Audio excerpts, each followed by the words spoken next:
Forgotten stars built you. Breathe in and hold that breath. The oxygen swelling your lungs was born in furnaces older than any continent.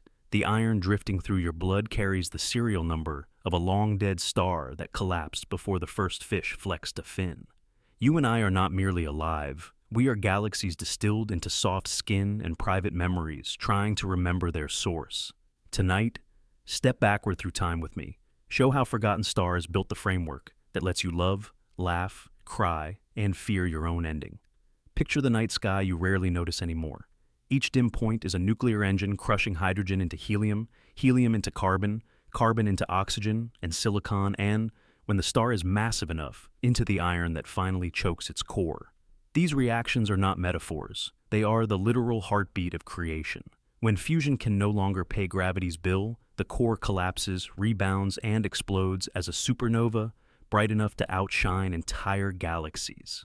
In that brief flash, heavier elements, gold, uranium, iodine, are forged and hurled into space at 10,000 kilometers per second. Cosmic dust becomes cosmic promise. Fast forward 4 billion quiet years.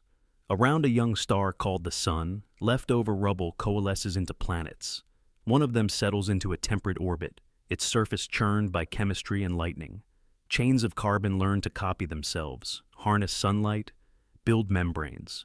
They borrow phosphorus for DNA backbones, magnesium for chlorophyll cores, calcium for shells, and then skeletons. Evolution is chemistry, reading the periodic table left behind by supernovae, searching for structures that survive winter. Of the 92 naturally occurring elements, nearly 60 live inside you right now. You glow with the gentle radioactivity of potassium-40, an isotope birthed in stellar fire. Your tears hold sodium and chlorine gifted by giants that died before Earth existed. Hold a single human tear to the light. It is salt fashioned from ancient violence. The tear falls because neural circuits, wired with copper and phosphorus, translate emotion into motion. You cry for lost friends, for aging parents, for future versions of yourself. Yet, the atoms enabling that grief never felt grief at all. They knew only pressure, fusion, implosion, shockwave. Somewhere between those extremes, the universe learned to mourn its own transformations. Consider love. Oxytocin and dopamine are delicate molecules of carbon, hydrogen, nitrogen, oxygen, star stuff, arranged with intent. When you hold another person, you reunite fragments of different supernovae in a temporary gravitational embrace. Two histories collide and agree for a time to orbit together. When love fractures, it is entropy, reminding you that even borrowed starlight must someday scatter. Imagine your last breath. Eventually, lungs will deflate, cells will stop patching their DNA, and the body will enter chemical reverse. Bacteria, built from the same cosmic catalog, will unweave proteins, freeing nitrogen to the soil. Calcium returns to rock, carbon to air, iron to dust. In a geological blink, those atoms may cycle into a maple leaf, or a wolf's tooth, or a newborn child. Your death is not an ending. It is a redistribution of celestial assets. Look around your room. Smartphones, books, guitar strings, the glass of water sweating on your desk. Silicon chips were brewed in stellar cores. Paper's carbon lattice is stardust captured by trees. The water you sip, two primordial hydrogens bonded to oxygen forged in a red giant, carries memories of nebulae into every cell it touches. You inhabit an intricate sculpture of expired suns, and everything you build, break, or imagine rearranges their ashes into novel patterns. Why does this matter? Perspective alters destiny. Knowing your anger, kindness, or apathy is written in material that once lit the sky should inspire responsibility. A star can burn for 10 million years, yet never contemplate its own glow. You, a temporary arrangement of its debris, can choose curiosity, empathy, wonder. That choice is the universe evolving self-awareness. So when night falls, tilt your head back.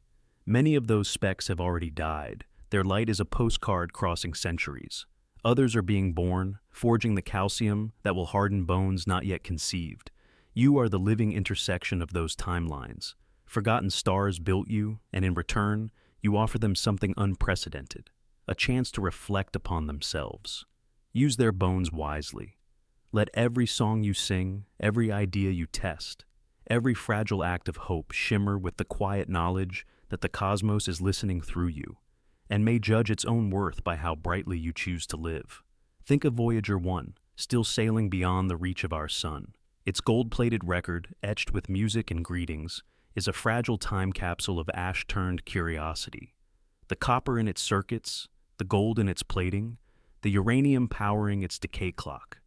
Every gram was born in a cataclysmic stellar death scream. When that probe drifts into interstellar darkness for the next billion years, it becomes a tiny memorial to the stars that sacrificed themselves so that matter could wonder where it came from. It also becomes a testimonial for us, the species courageous or reckless, enough to give Stardust a voice and fling it back toward the furnace from which it came. You've never seen yourself. Open your eyes and let them wander over the nearest wall. You trust the scene because the light that skates across that paint entered your pupils directly. Now, think about your own face. The configuration of skin and bone strangers, judge in half a second. Not a single photon from your cheeks, eyelids, or lips has ever reached your retinas without first bouncing off something else or being converted to digital code. In the story of your life, you are the only protagonist who has never appeared on stage. The mirror seems honest because it moves when you move, yet the physics is sly. It flips left and right, exaggerates symmetry, favors the brighter side of your room, and returns a gaze you'll never offer the outside world. Cameras lock detail, but glass bends depth, lenses compress proportions, and the milliseconds between gesture and playback scramble your emotional read. Neuroscientists at Dartmouth showed volunteers perfectly accurate, non-reversed 3D captures of their faces and asked them to pick the real one from a spectrum of altered versions. Almost all chose a mild caricature, proof that even confronted with truth, the brain still clings to the rehearsal, not the performance. Remember hearing your voice on a recording and recoiling? Vision delivers the same mutiny, only noiseless. In 2008, psychologists presented ultra-high-definition facial scans to participants and then let them tweak digital sliders. Everyone dialed subtle beautification, jaw tightened, eyes brightened, selecting the fiction that best matched an interior myth polished through years of bathroom mirror negotiations.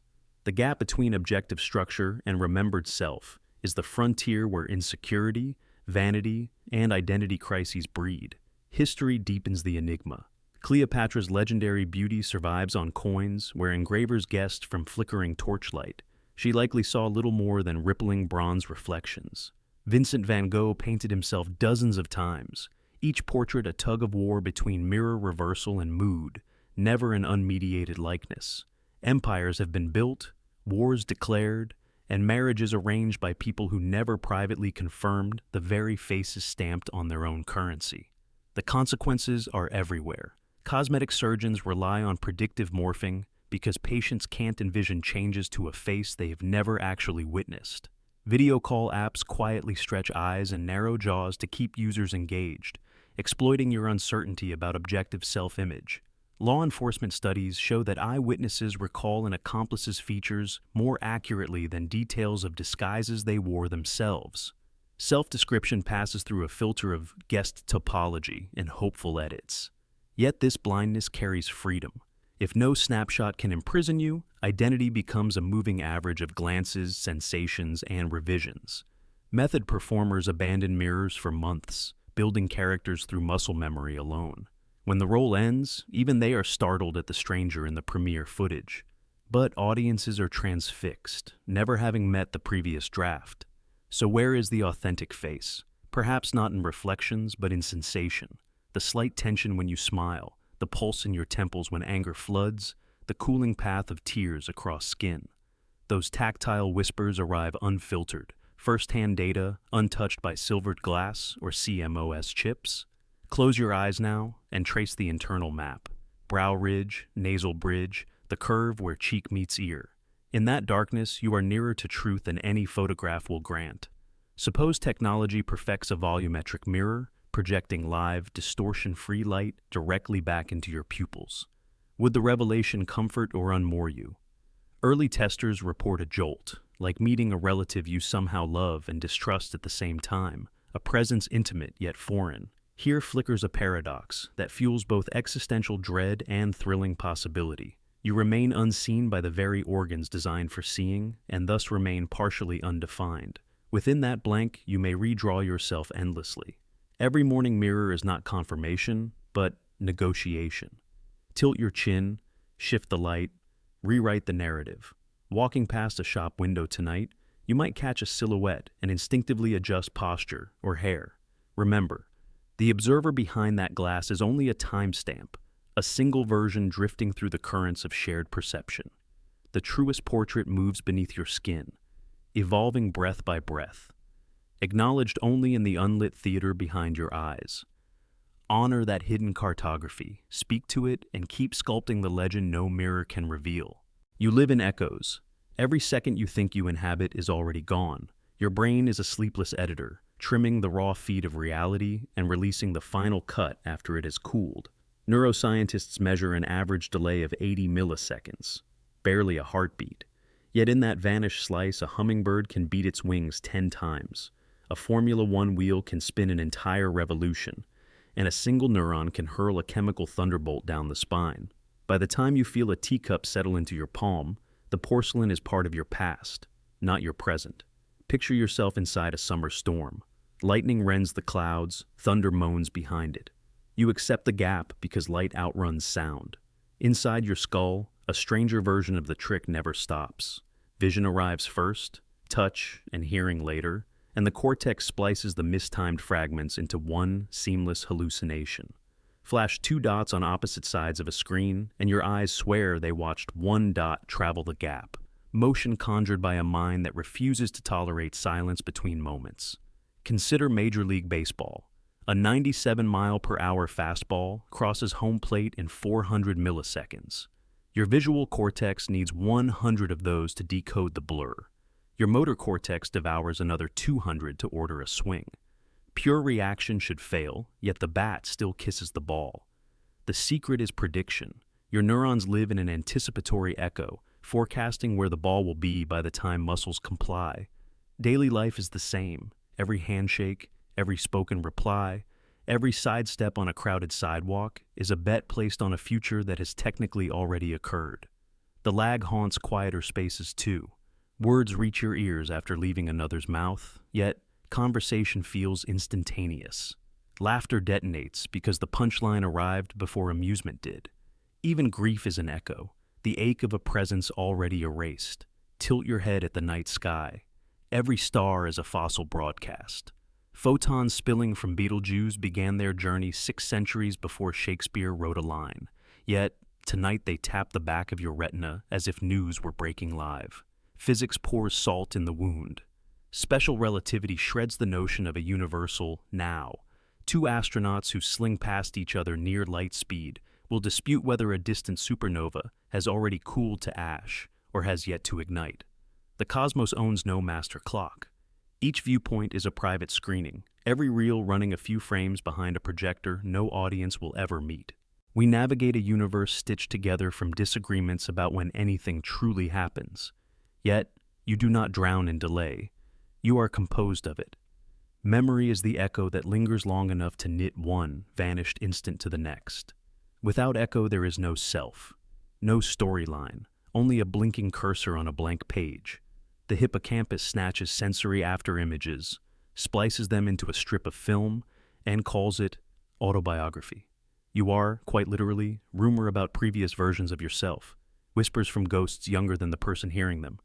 A strange freedom hides here. Panic lives in the gap between event and awareness. Expose the gap, and panic softens. When anxiety tightens your chest, know the chemical surge peaked milliseconds ago. What remains is only the siren of its retreat. Athletes enter flow by surrendering conscious control to trained reflex. Musicians ride ahead of the beat, fingers arriving in chords their ears have not yet approved. A climber who commits to a leap across a crevasse is no longer calculating. The decision happened behind the eyes, and the body is merely receiving the memo. Delay, however, is also a weakness. Propaganda breeds in that blind spot. By the time a deepfake scandal ignites outrage, the lie has metastasized across feeds faster than corrections can load. Financial markets run algorithms that trade in microseconds. Fortunes rise and collapse between blinks. Crimes conceived and completed in digital slipstreams outrun legal systems forged for quills and ledgers. The slow dread you feel while scrolling headlines is simply biology outpaced by its own inventions. Wonder survives anyway. The lag gifts us sunsets. Photons launched 8 minutes ago turn the sky molten gold. Lovers beneath that glow speak words that die on their tongues, yet resurrect in another's ears. Proof that endings can masquerade as beginnings. A parent reading a bedtime story sends a child dreaming inside sentences written decades earlier, spoken seconds earlier, heard moments earlier. Even the cosmic microwave background, oldest light we can perceive, is a 14-billion-year-old lullaby still humming through space, tucking the universe in long after the moment of its birth. So breathe, feel your ribs rise. By the instant you notice the inhale, the exchange with the world is complete, yet its benefit is only beginning. Life is not a river you stand within. It is the wake of a ship already beyond the horizon, its ripples still rocking your boat. You are an echo that has learned to sing back. The next time you fear an opportunity is slipping away, remember it technically slipped already. Act anyway. Humans are the only animals audacious enough to sculpt reverberations, to answer bygone moments with fresh decisions, and to shape the thunder that will roll in someone else's delayed present. Your heart welcomes blood that left it a breath ago. Still it pumps. Your voice replies to silence already past. Still it matters. Existence is less about wrestling the present into submission, and more about choreographing the aftershocks that follow. You live in echoes. Make them worth hearing. Memory lies to you. Picture yourself in the attic of your own mind. Dust-heavy beams arch overhead, and on every shelf sits a cardboard box marked with the ink of an important year. First kiss, last goodbye, triumph, humiliation. A scent drifting through a cracked window, a certain cologne, fried street food, petrichor after rain, tempts you to pull one box down. You expect a photograph, crisp and untouchable. Instead, you find wet clay, warm and breathing. The moment your fingertips press into it, the scene softens and bulges, reshaping itself until its contours match the mood you carry today. Neuroscience calls this shape-shifting reconsolidation. Each time you retrieve a memory, you loosen the molecular stitching that holds it together. While it is unstable, whatever hovers in consciousness can weave itself into the fabric before the brain sews the quilt closed again. Elizabeth Loftus demonstrated the trick with a single verb. Ask witnesses how fast 2 cars were going when they hit, and they estimate a safe speed, but replace the verb with smashed, and shards of imaginary glass scatter across their recollection. One word, and history fractures. You might shrug. So what if the details drift? Because memory is the scaffold of identity. Amnesiacs relearn their names yet still feel hollow. Proof that facts alone are not enough. The private cinema that gives those facts meaning has gone dark. For the rest of us, the projector flickers but never shuts off. Summon a childhood birthday, and you swear you see your grandmother's face glowing above the candles, though the angle is impossible because you were the one blowing them out. You are replaying a home video stitched together with retold anecdotes until reality and rehearsal are indistinguishable. The justice system, hungry for certainty, still crowns eyewitness testimony as gold, but neuroscience brands it vapor. In 1984, Jennifer Thompson pointed at Ronald Cotton with unwavering confidence, and a jury sent him away for rape he did not commit. 11 years later, DNA evidence pried open the cell door, proving her brain had obediently redrawn the stranger each time detectives rehearsed the story with her. She was not lying. Her memory, always under renovation, simply installed the wrong face. Even the senses we trust most conspire against us. Smell, lashed directly to the limbic system, can repaint a whole season of your life in a single inhale. Experiments piping vanilla into lecture halls made students later praise a drab lesson as fascinating. Veterans report that the whiff of diesel soaked in sand yanks them back to explosions. Yet, every retelling magnifies the blast until concrete ripples like water and the sun turns blood red. Adrenaline brands the terror but erases the street signs, leaving a nightmare vivid but locationless. So what survives if the pictures blur? Meanings. Your first heartbreak loses its exact dialogue, but the ache that taught you vulnerability still shivers in your chest. Your father's bedtime stories merge into a single heroic myth. Yet, the warmth of safety guides whom you let close. The brain deletes pixels yet keeps the color grade, using emotion as metadata to steer future choices. Forgetting, paradoxically, becomes the price of adaptation, pruning redundant detail so that wisdom can stretch its roots. Where gaps appear, manipulation creeps in. Advertisers lace soda commercials with Super 8 hues and playground laughter, so you associate caramel fizz with carefree summers that never existed. Authoritarian regimes rewrite textbooks knowing that in 2 generations, citizens will defend the edits with their lives. Meanwhile, the infinite scroll of social media reshuffles the order in which your own posts resurface, quietly teaching some memories to shout and others to whisper until your personal history syncs with the platform's unspoken agenda. To resist, treat memories like living documents, journal while moments are fresh, pressing the petals of experience before they wilt. Compare stories with trusted friends. Disagreement is not an insult, but a flashlight revealing where the clay has slumped. Use photographs wisely, as questions, not proof. Practice mindfulness so you can watch a recollection rise, bloom, and fade without clutching it. Above all, cultivate humility, the gentle knowledge that each remembrance is a draft that may need editing later. The next time nostalgia lures you upstairs, pause before touching anything. Taste the attic dust that tastes like summer chalk. Hear the joists groan with decades, and recognize the fragile miracle you are about to disturb. You will change the memory. You cannot help that. But you can leave lighter imprints, aware that the past is not a museum artifact, but a garden that extends its vines into the present, needing pruning, watering, and forgiveness. And here lies the secret mercy inside the lie. Because memory rewrites, redemption is possible.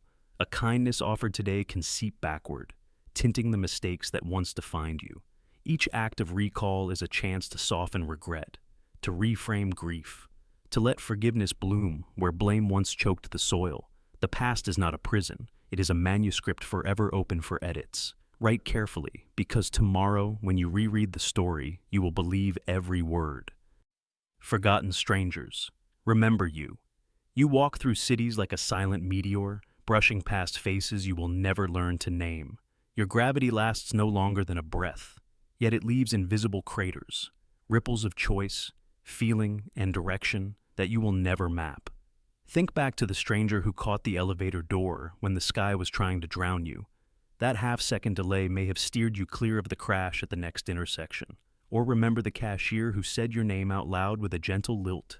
That single syllable, brighter than everything that came before it, carried you through a day you almost could not finish. Neuroscience insists memory is not a video vault, but a chemical painting that rouettes each time we touch it, shifting its hues with every recolor.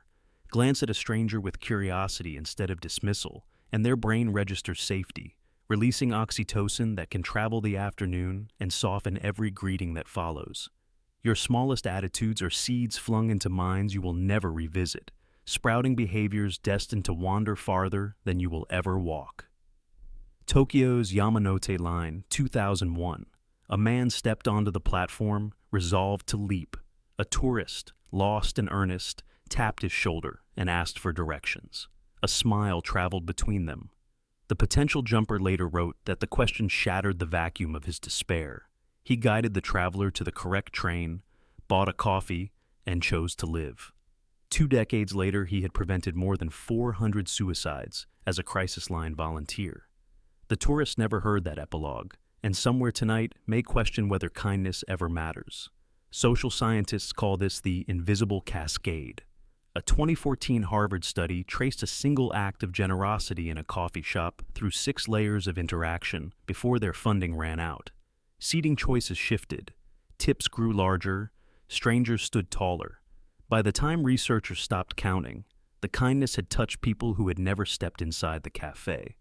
The originator had long since forgotten the moment. Now invert the telescope. You too are haunted by the ghosts of strangers you have nudged. The child you scolded in fatigue may carry that echo into adulthood, avoiding risks she was born to master. The driver you cursed might reach his job interview, flustered, and lose the position that would have lifted him out of debt. Pain is as contagious as warmth. We are accidental architects of futures we never inhabit. Mirror neurons ignite when we watch someone act, rehearsing their movement and mood inside our own skulls. Your laughter in an elevator can program a stranger's brain to expect safety for the next hour, while your cynical shrug might shrink the same horizon.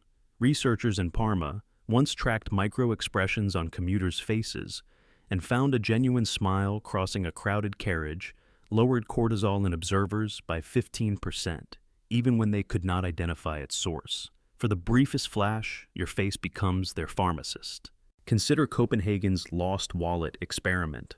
Psychologists lined a pedestrian street with wallets that contained nothing but an emergency card and a child's handwritten thank you. Return rates soared compared to control wallets.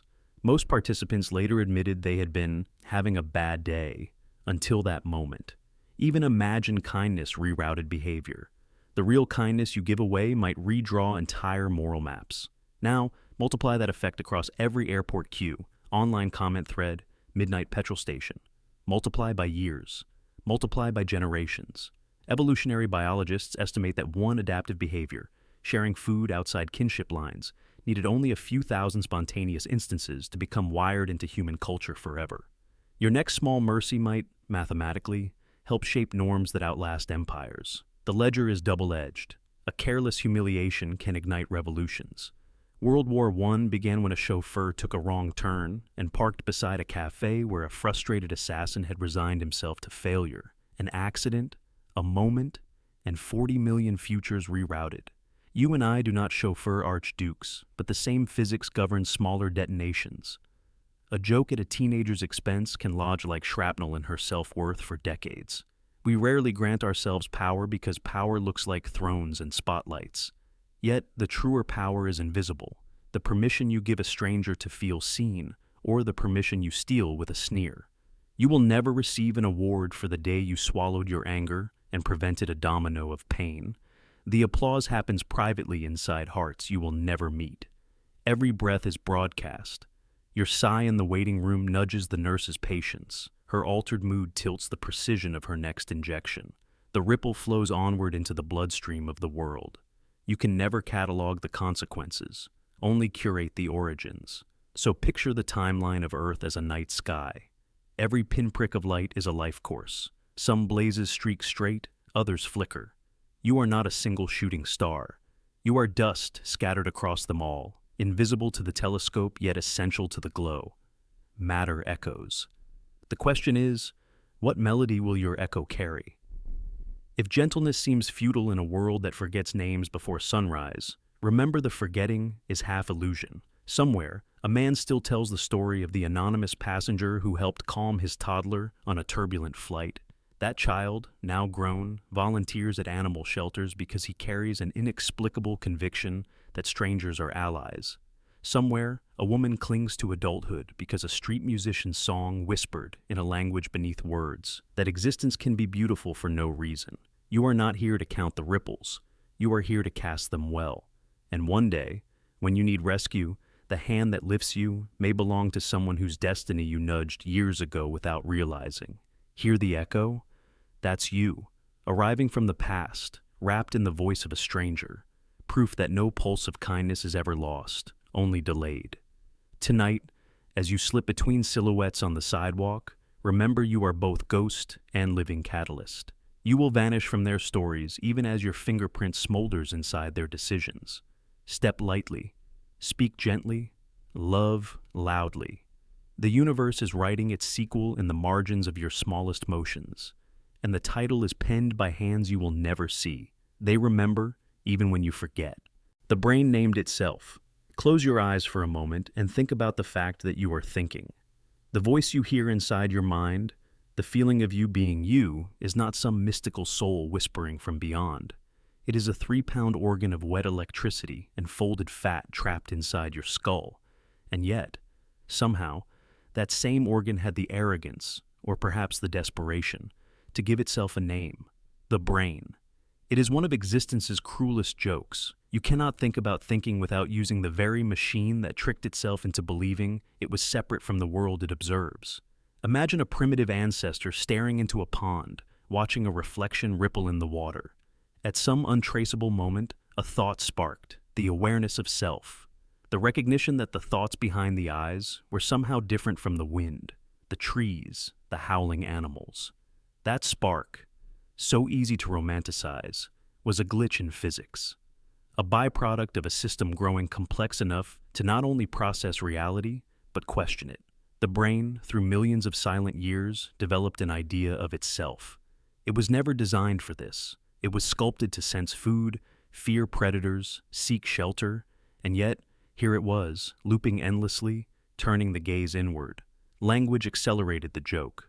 Words or labels pasted over experiences too rich for syllables. Pain, joy, fear, hope, and, eventually, brain. As if reducing the most complex structure in the known universe to a single blunt sound could ever be enough. The brain, trying to study itself, had to invent tools, metaphors, models. It drew pictures of folds and lobes. It imagined left sides and right sides at war, consciousness like a flame or a circuit or a field. Each model was incomplete because no lens made by the brain could ever fully reveal the brain itself. Even today, we are trapped inside this recursive puzzle. Neuroscience can dissect neurons, measure voltages, map networks, but the subjective experience of being alive remains unsolved. The brain observing itself is like an eye trying to look at itself without a mirror, a hand trying to grasp itself without reflection. Consciousness folds in on itself like an endless hall of mirrors, each reflection slightly warped by the very act of observation. You know your name, you know your memories, but what you think of as you is just an echo of layered processes, sensory inputs, chemical floods, predictive modeling based on past events. Your brain, craving narrative, stitches these fragments into a continuous story. It edits, censors, embellishes. It lies beautifully. And when asked who the author is, it points to itself and declares, "I am." Consider how thought flows. You do not choose your next thought any more than you choose your next heartbeat. It arrives unbidden, then another, and another. Yet the brain weaves these into a feeling of control, a sensation of free will so convincing that it rarely occurs to you that it might be an illusion. To realize this is unsettling. To realize that the entity you think of as yourself is just the brain's favorite illusion is to glimpse the abyss behind the mirror. The irony runs deeper still. The brain evolved not to seek truth, but survival. Accuracy is secondary to usefulness. You see colors not because colors exist, but because interpreting different wavelengths as color gave your ancestors an advantage. You feel emotion not because it is fundamental to the universe, but because the chemical shorthand helped your ancestors prioritize threats and opportunities. Your memories, your passions, your philosophies are side effects of a machine optimized to keep you breathing, reproducing, and protecting a body you never truly chose. Now, zoom even further out. Every poem ever written, every painting ever hung, every song ever sung, all artifacts of neurons firing and fading. The Sistine Chapel, the theory of relativity, a mother's lullaby, they are electrical storms inside gelatin. You marvel at the complexity of civilization, but civilization is just the brain scaling itself outward, one pattern-seeking machine communicating with another, trying desperately to explain itself to itself. And still, despite all of this, you hope. You hope that within this tangled nest of neurons there is something real, something permanent, something that will not be reduced to static when the electrical storm ends. Maybe that's the final, most beautiful illusion, that meaning itself can arise from a machine that should be incapable of caring whether it lives or dies. Remember, the brain did not ask to exist. It did not ask to be aware. It did not choose to name itself. Like a shipwrecked sailor carving words into driftwood, it scratched out meaning in an indifferent sea. Brain, it said. Self. Soul. Each word a flare fired into the void, hoping something would answer back. But the void remained silent. And yet, somehow that silence is beautiful. It is beautiful because it leaves space for you, the dream the brain dreamed of itself, to find your own answers, even if they will never be complete. So the next time you catch yourself wondering about yourself, smiling at your own thoughts, grieving your own losses, remember, it is not just you. It is the stars collapsing, atoms assembling, chemistry conspiring, evolution sculpting, all reaching a trembling crescendo in the fragile hall of mirrors called consciousness. The brain named itself, and in that moment, the universe learned to say, "I am." Your personality is a reflex. You wake each morning feeling like yourself, sliding into habits you don't even question. You remember your favorite foods, your quirks, your fears. You believe in a constant identity, a thread tying yesterday's you to today's. But what if that thread is an illusion? What if your personality isn't a core at all, but only the soft shell built by reflexes, patterns, and accidents? From your first breaths, your nervous system absorbed the world without judgment. It memorized that smiling when others smiled made them stay near. It learned that a raised voice meant danger, that laughter bought belonging. Over time, your brain stacked these reflexes into towers, shapes of reaction tall enough that when you looked up at them, you mistook them for a self. A baby doesn't have a personality in the way an adult thinks they do. They have needs, cries, smiles. Those basic impulses grow sophisticated but remain at the root. You avoid pain, you seek approval, you follow pleasure. Add language, family, school, heartbreak, betrayal, and soon your mind crafts shortcuts to survive. I am shy. I am loud. I am stubborn. Labels hung not because you chose them, but because 1,000 moments nudged your body into repeating a pattern until the grooves grew deep enough to trap you. Psychologists call this phenomenon procedural memory. You don't need to think about walking. You just walk. You don't need to calculate how to duck a ball thrown at your face. You just flinch. Similarly, you don't think, I will now behave like myself. You reflex into being you, smile at a joke, defend your opinion, shrink at confrontation. It's not a choice. It's a choreography long rehearsed under your awareness. Experiments with brain injury survivors reveal this more sharply. Damage to certain areas of the brain can abruptly erase core pieces of personality, gentle people becoming aggressive, fearless ones suddenly shy. Where did the real personality go? Nowhere. It never lived in a soul. It lived in circuits. Circuitry that could be altered, removed, rebuilt. You are, it seems, a woven net of responses, each thread reactive, each knot historical. Even your preferences, the things you feel most you about, can be traced back. Why do you love the ocean? Maybe because a good memory once anchored there, linking the salt smell with comfort. Why do you distrust compliments? Maybe because the first ones you received were followed by betrayal. No passion, no distaste, no habit exists without a reflex pathway behind it, one built invisibly over countless repetitions. And the most unsettling part? None of this guarantees consistency. Studies show that context warps personality traits dramatically. A person judged extroverted at work may act introverted at a reunion. A loving friend in one season of life can become cold after grief. Your self bends like a tree in whatever psychic wind blows hardest, and yet inside you still feel unified because the mind edits memories to protect the illusion of continuity. This isn't just theory. Observe yourself closely tomorrow. Watch how quickly anger, humor, suspicion, hope flicker in and out, not summoned like soldiers, but flaring like storms across your sky. Notice how a single conversation shifts your posture, your word choice, your very feeling of being. Personality isn't a fortress. It's a weather system pretending to be a monument, and it can be hacked. Therapists, spiritual teachers, even advertisers know.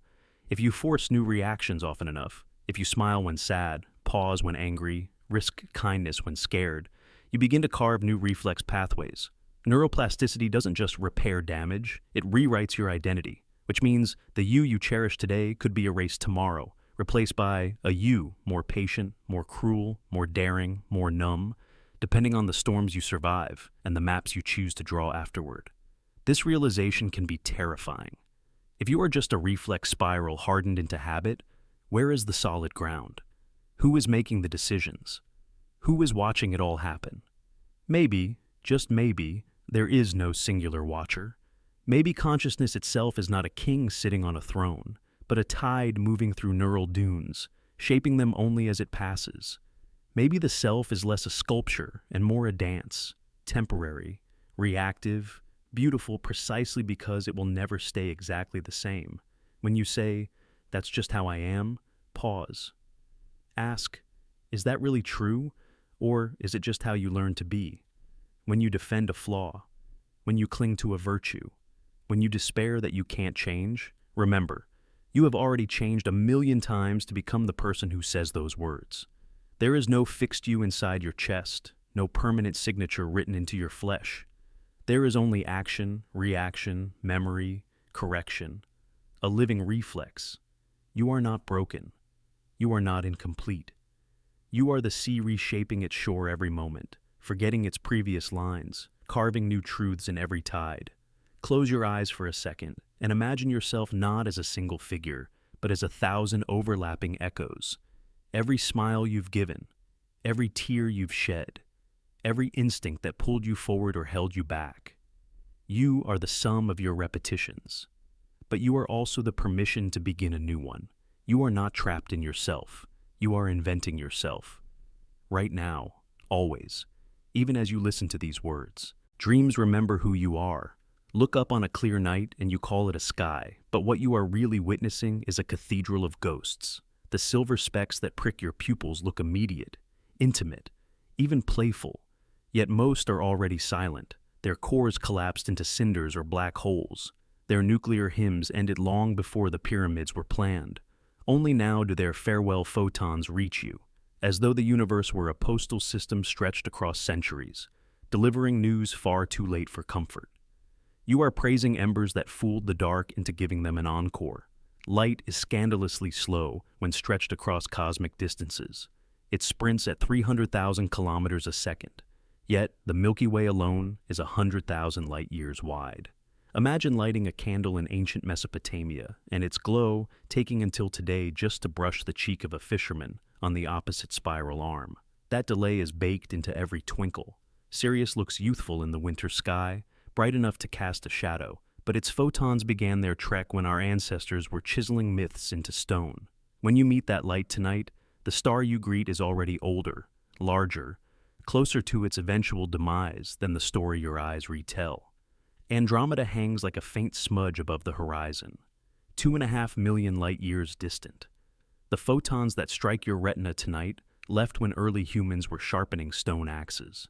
They have crossed the birth of language, the taming of fire, the flowering of sorrow and song, only to be extinguished in the thin film of chemistry at the back of your eyeball. In absorbing them, you become the final eyewitness to what that galaxy once was.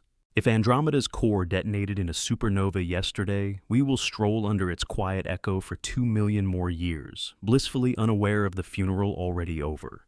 The effect is more intimate than astronomy class suggests. Gaze at a friend 1 meter away, and you see them as they existed 3 nanoseconds ago. Every conversation is micro-time travel, every smile an echo. At human scale, the lag is harmless because our bodies change slower than light's delay, but widen the distance, and the dissonance turns existential. Stargazing is reading obituary pages written in invisible ink. We make birthday wishes on shooting stars, unaware that the meteoroid was dust before mammals learned to dream. Consider the Pleiades, a cluster dubbed the Seven Sisters. Telescopes reveal at least 14 suns in that waltz, but spectroscopy whispers that several dancers have already burned out, drifted apart, or folded into ink-black remnants. The choreography you admire is a collage of staggered telegrams. Our brains, hungry for coherence, splice the signals into a single shining moment, the same way a film projector fuses still frames into motion. Reality, however, is a shredded reel scattered through space-time, and you witness it through the optical kindness of a cosmic delay. This lagged universe has ethical teeth. Eta Carinae once flared so fiercely sailors used it for navigation. Astronomers predict it will explode with a brilliance to rival the moon. Yet, its most violent outburst happened a century and a half ago, meaning any nearby planets may already be bathed in lethal gamma rays. Searching for extraterrestrial intelligence becomes a correspondence with tombstones. We beam greetings to stars that might have collapsed before our civic ancestors learned to write, and any answer we receive could carry news from civilizations long returned to dust. Yet there is grace hidden in this necromancy. Dead stars irrigated the universe with heavy elements, forging the calcium in our teeth, the iron in our blood, the gold on wedding bands. The sun itself is secondhand starlight, assembled from supernova ash. When it exhales its own shell 5 billion years from now, distant observers will mistake that nebula for a cosmic blossom, writing poems to its supposed youth while Earth lies cold and silent at the center. The cycle continues. Corpses feed creation, and creation prepares its afterglow. If the cosmos is a graveyard, it also doubles as a library. The James Webb Space Telescope peers 13 billion years backward, reading ultraviolet handwriting from galaxies that disintegrated before our oceans condensed. We mine those ghost letters for recipes on how stars brood carbon and scatter them into classroom chalk tomorrow morning. Light from extinct suns guides living minds and may one day steer spacecraft away from fatal radiation belts. A star's belated confession can save a planet that never heard its name. Still, the lesson folds inward. You are a delayed signal, too. Neural impulses that let you say, I am, take tens of milliseconds to crawl from limb to cortex. Consciousness narrates life half a heartbeat late, editing, smoothing, excusing. We live slightly behind ourselves, like light trailing a vanished sun. Someday humanity will wink out. Yet the radio static of our music and sitcoms will keep sailing outward, convincing distant auditors that Earth is still laughing. We will be corpses pretending to be alive, illuminated by our own recorded mirth. So the next time you tilt your head toward the velvet dark, understand that you are not stargazing, but star-remembering. The sky is a memorial slideshow, every glimmer a eulogy, delivered with the tenderness of immeasurable delay. Feel the photons dissolve on your retina. Recognize you are the end of their pilgrimage and the spark of their silence. In absorbing their story, you graft a new chapter, because your biochemical flame will one day stream outward at light speed, carrying news of a world already gone, and some wanderer, ages hence, will mistake your ghost for a shim. Stars are already dead. ChatGPT said, look up on a clear night and you call it a sky, but what you are really witnessing is a cathedral of ghosts. The silver specks that prick your pupils look immediate, intimate, even playful, yet most are already silent. Their cores collapsed into cinders or black holes. Their nuclear hymns ended long before the pyramids were planned. Only now do their farewell photons reach you, as though the universe were a postal system stretched across centuries, delivering news far too late for comfort. You are praising embers that fooled the dark into giving them an encore. Light is scandalously slow when stretched across cosmic distances. It sprints at 300,000 kilometers a second. Yet, the Milky Way alone is 100,000 light-years wide. Imagine lighting a candle in ancient Mesopotamia, and its glow taking until today just to brush the cheek of a fisherman on the opposite spiral arm. That delay is baked into every twinkle. Sirius looks youthful in the winter sky, bright enough to cast a shadow, but its photons began their trek when our ancestors were chiseling myths into stone. When you meet that light tonight, the star you greet is already older, larger, closer to its eventual demise than the story your eyes retell. Andromeda hangs like a faint smudge above the horizon, 2.5 million light-years distant. The photons that strike your retina tonight left when early humans were sharpening stone axes. They have crossed the birth of language, the taming of fire, the flowering of sorrow and song, only to be extinguished in the thin film of chemistry at the back of your eyeball. In absorbing them, you become the final eyewitness to what that galaxy once was.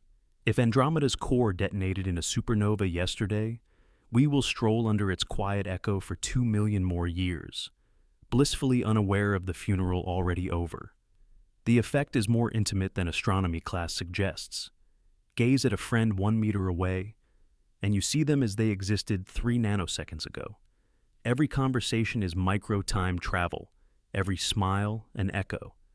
At human scale, the lag is harmless because our bodies change slower than light's delay, but widen the distance and the dissonance turns existential. Stargazing is reading obituary pages written in invisible ink. We make birthday wishes on shooting stars, unaware that the meteoroid was dust before mammals learned to dream. Consider the Pleiades, a cluster dubbed the Seven Sisters. Telescopes reveal at least 14 suns in that waltz, but spectroscopy whispers that several dancers have already burned out, drifted apart, or folded into ink-black remnants. The choreography you admire is a collage of staggered telegrams. Our brains, hungry for coherence, splice the signals into a single shining moment, the same way a film projector fuses still frames into motion. Reality, however, is a shredded reel scattered through space-time, and you witness it through the optical kindness of a cosmic delay. This lagged universe has ethical teeth. Eta Carinae once flared so fiercely sailors used it for navigation. Astronomers predict it will explode with a brilliance to rival the moon. Yet its most violent outburst happened a century and a half ago, meaning any nearby planets may already be bathed in lethal gamma rays. Searching for extraterrestrial intelligence becomes a correspondence with tombstones. We beam greetings to stars that might have collapsed before our civic ancestors learned to write, and any answer we receive could carry news from civilizations long returned to dust. Yet, there is grace hidden in this necromancy. Dead stars irrigated the universe with heavy elements, forging the calcium in our teeth, the iron in our blood, the gold on wedding bands. The sun itself is secondhand starlight, assembled from supernova ash. When it exhales its own shell 5 billion years from now, distant observers will mistake that nebula for a cosmic blossom, writing poems to its supposed youth, while Earth lies cold and silent at the center. The cycle continues. Corpses feed creation, and creation prepares its afterglow. If the cosmos is a graveyard, it also doubles as a library. The James Webb Space Telescope peers 13 billion years backward, reading ultraviolet handwriting from galaxies that disintegrated before our oceans condensed. We mine those ghost letters for recipes on how stars brood carbon and scatter them into classroom chalk tomorrow morning. Light from extinct suns guides living minds and may one day steer spacecraft away from fatal radiation belts. A star's belated confession can save a planet that never heard its name. Still, the lesson folds inward. You are a delayed signal, too. Neural impulses that let you say, I am, take tens of milliseconds to crawl from limb to cortex. Consciousness narrates life half a heartbeat late, editing, smoothing, excusing. We live slightly behind ourselves, like light trailing a vanished sun.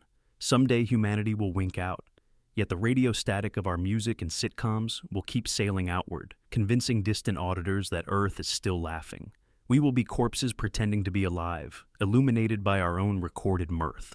So the next time you tilt your head toward the velvet dark, understand that you are not stargazing, but star-remembering. The sky is a memorial slideshow, every glimmer a eulogy delivered with the tenderness of immeasurable delay. Feel the photons dissolve on your retina. Recognize you are the end of their pilgrimage and the spark of their silence. In absorbing their story, you graft a new chapter, because your biochemical flame will one day stream outward at light speed, carrying news of a world already gone, and some wanderer, ages hence, will mistake your ghost for a shimmering promise of life just beginning. Words are just noises. You inhale, flex a few tiny muscles, and release a trembling ribbon of air. That ribbon ripples across the room, rattles an eardrum, nudges 3 microscopic bones, coaxes fluid to swirl in a spiral shell, and inside someone else's brain, an electrical storm sketches a picture you intended. That, in essence, is language. Breath transmuted into thought, a prehistoric spell we keep casting with nothing more than mouth noise and collective faith. Strip away the velvet drape of grammar and literature, and we are left with naked vibrations we have all agreed to treat as portals. Picture a desert night 40,000 years ago. Around a smoky fire, early humans grunt, click, whistle. One frantic click means lion. The hunter who decodes it fastest dodges claws, survives, has children, and the tribe preserves the click. The first lexicon is carved in adrenaline. Over generations, those survival noises thicken into story, where the safe water hides, which stars mark migration, how death might be only a doorway. No parchment is required, only tongues, lungs, and the shared hallucination that air can hold eternity. Fast forward to a modern fMRI lab. Neuroscientists watch 2 brains while one volunteer recounts a memory and another listens. The patterns bloom almost in unison. Speaker's hippocampus fires. Listener's mirrors it milliseconds later. A tale exhaled from one skull reconstructs itself inside another with eerie fidelity.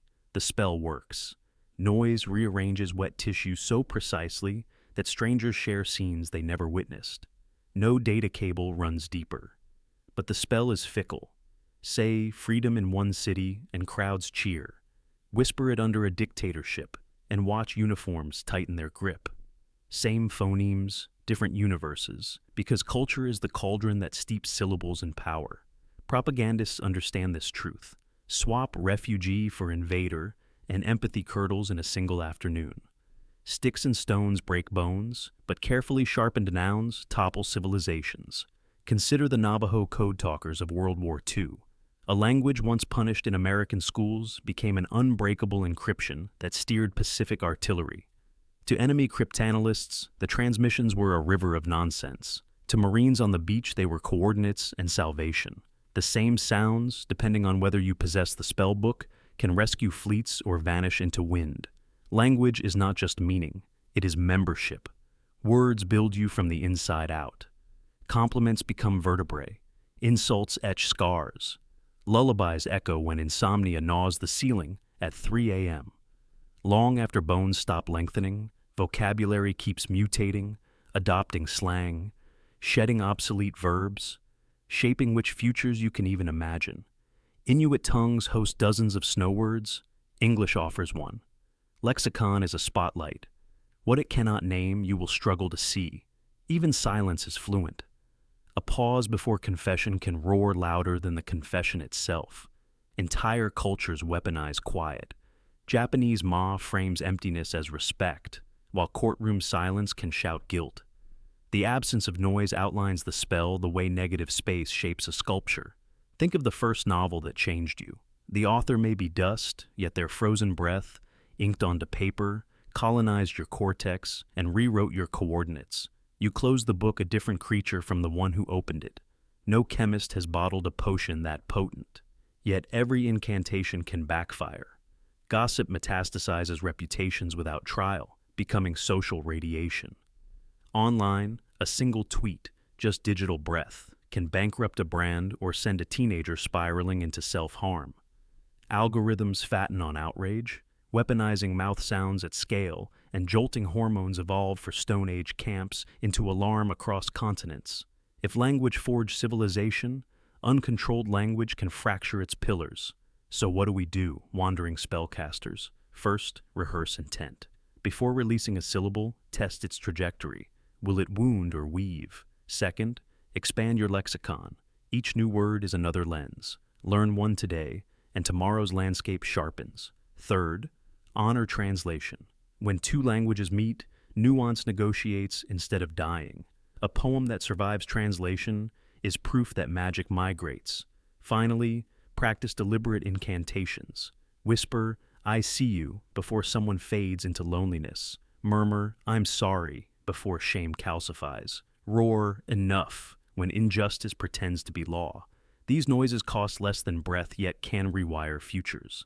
Remember, you are a magician of air and agreement. Every sentence nudges reality, a millimeter perhaps, but enough to matter. Handle the spell book with awe.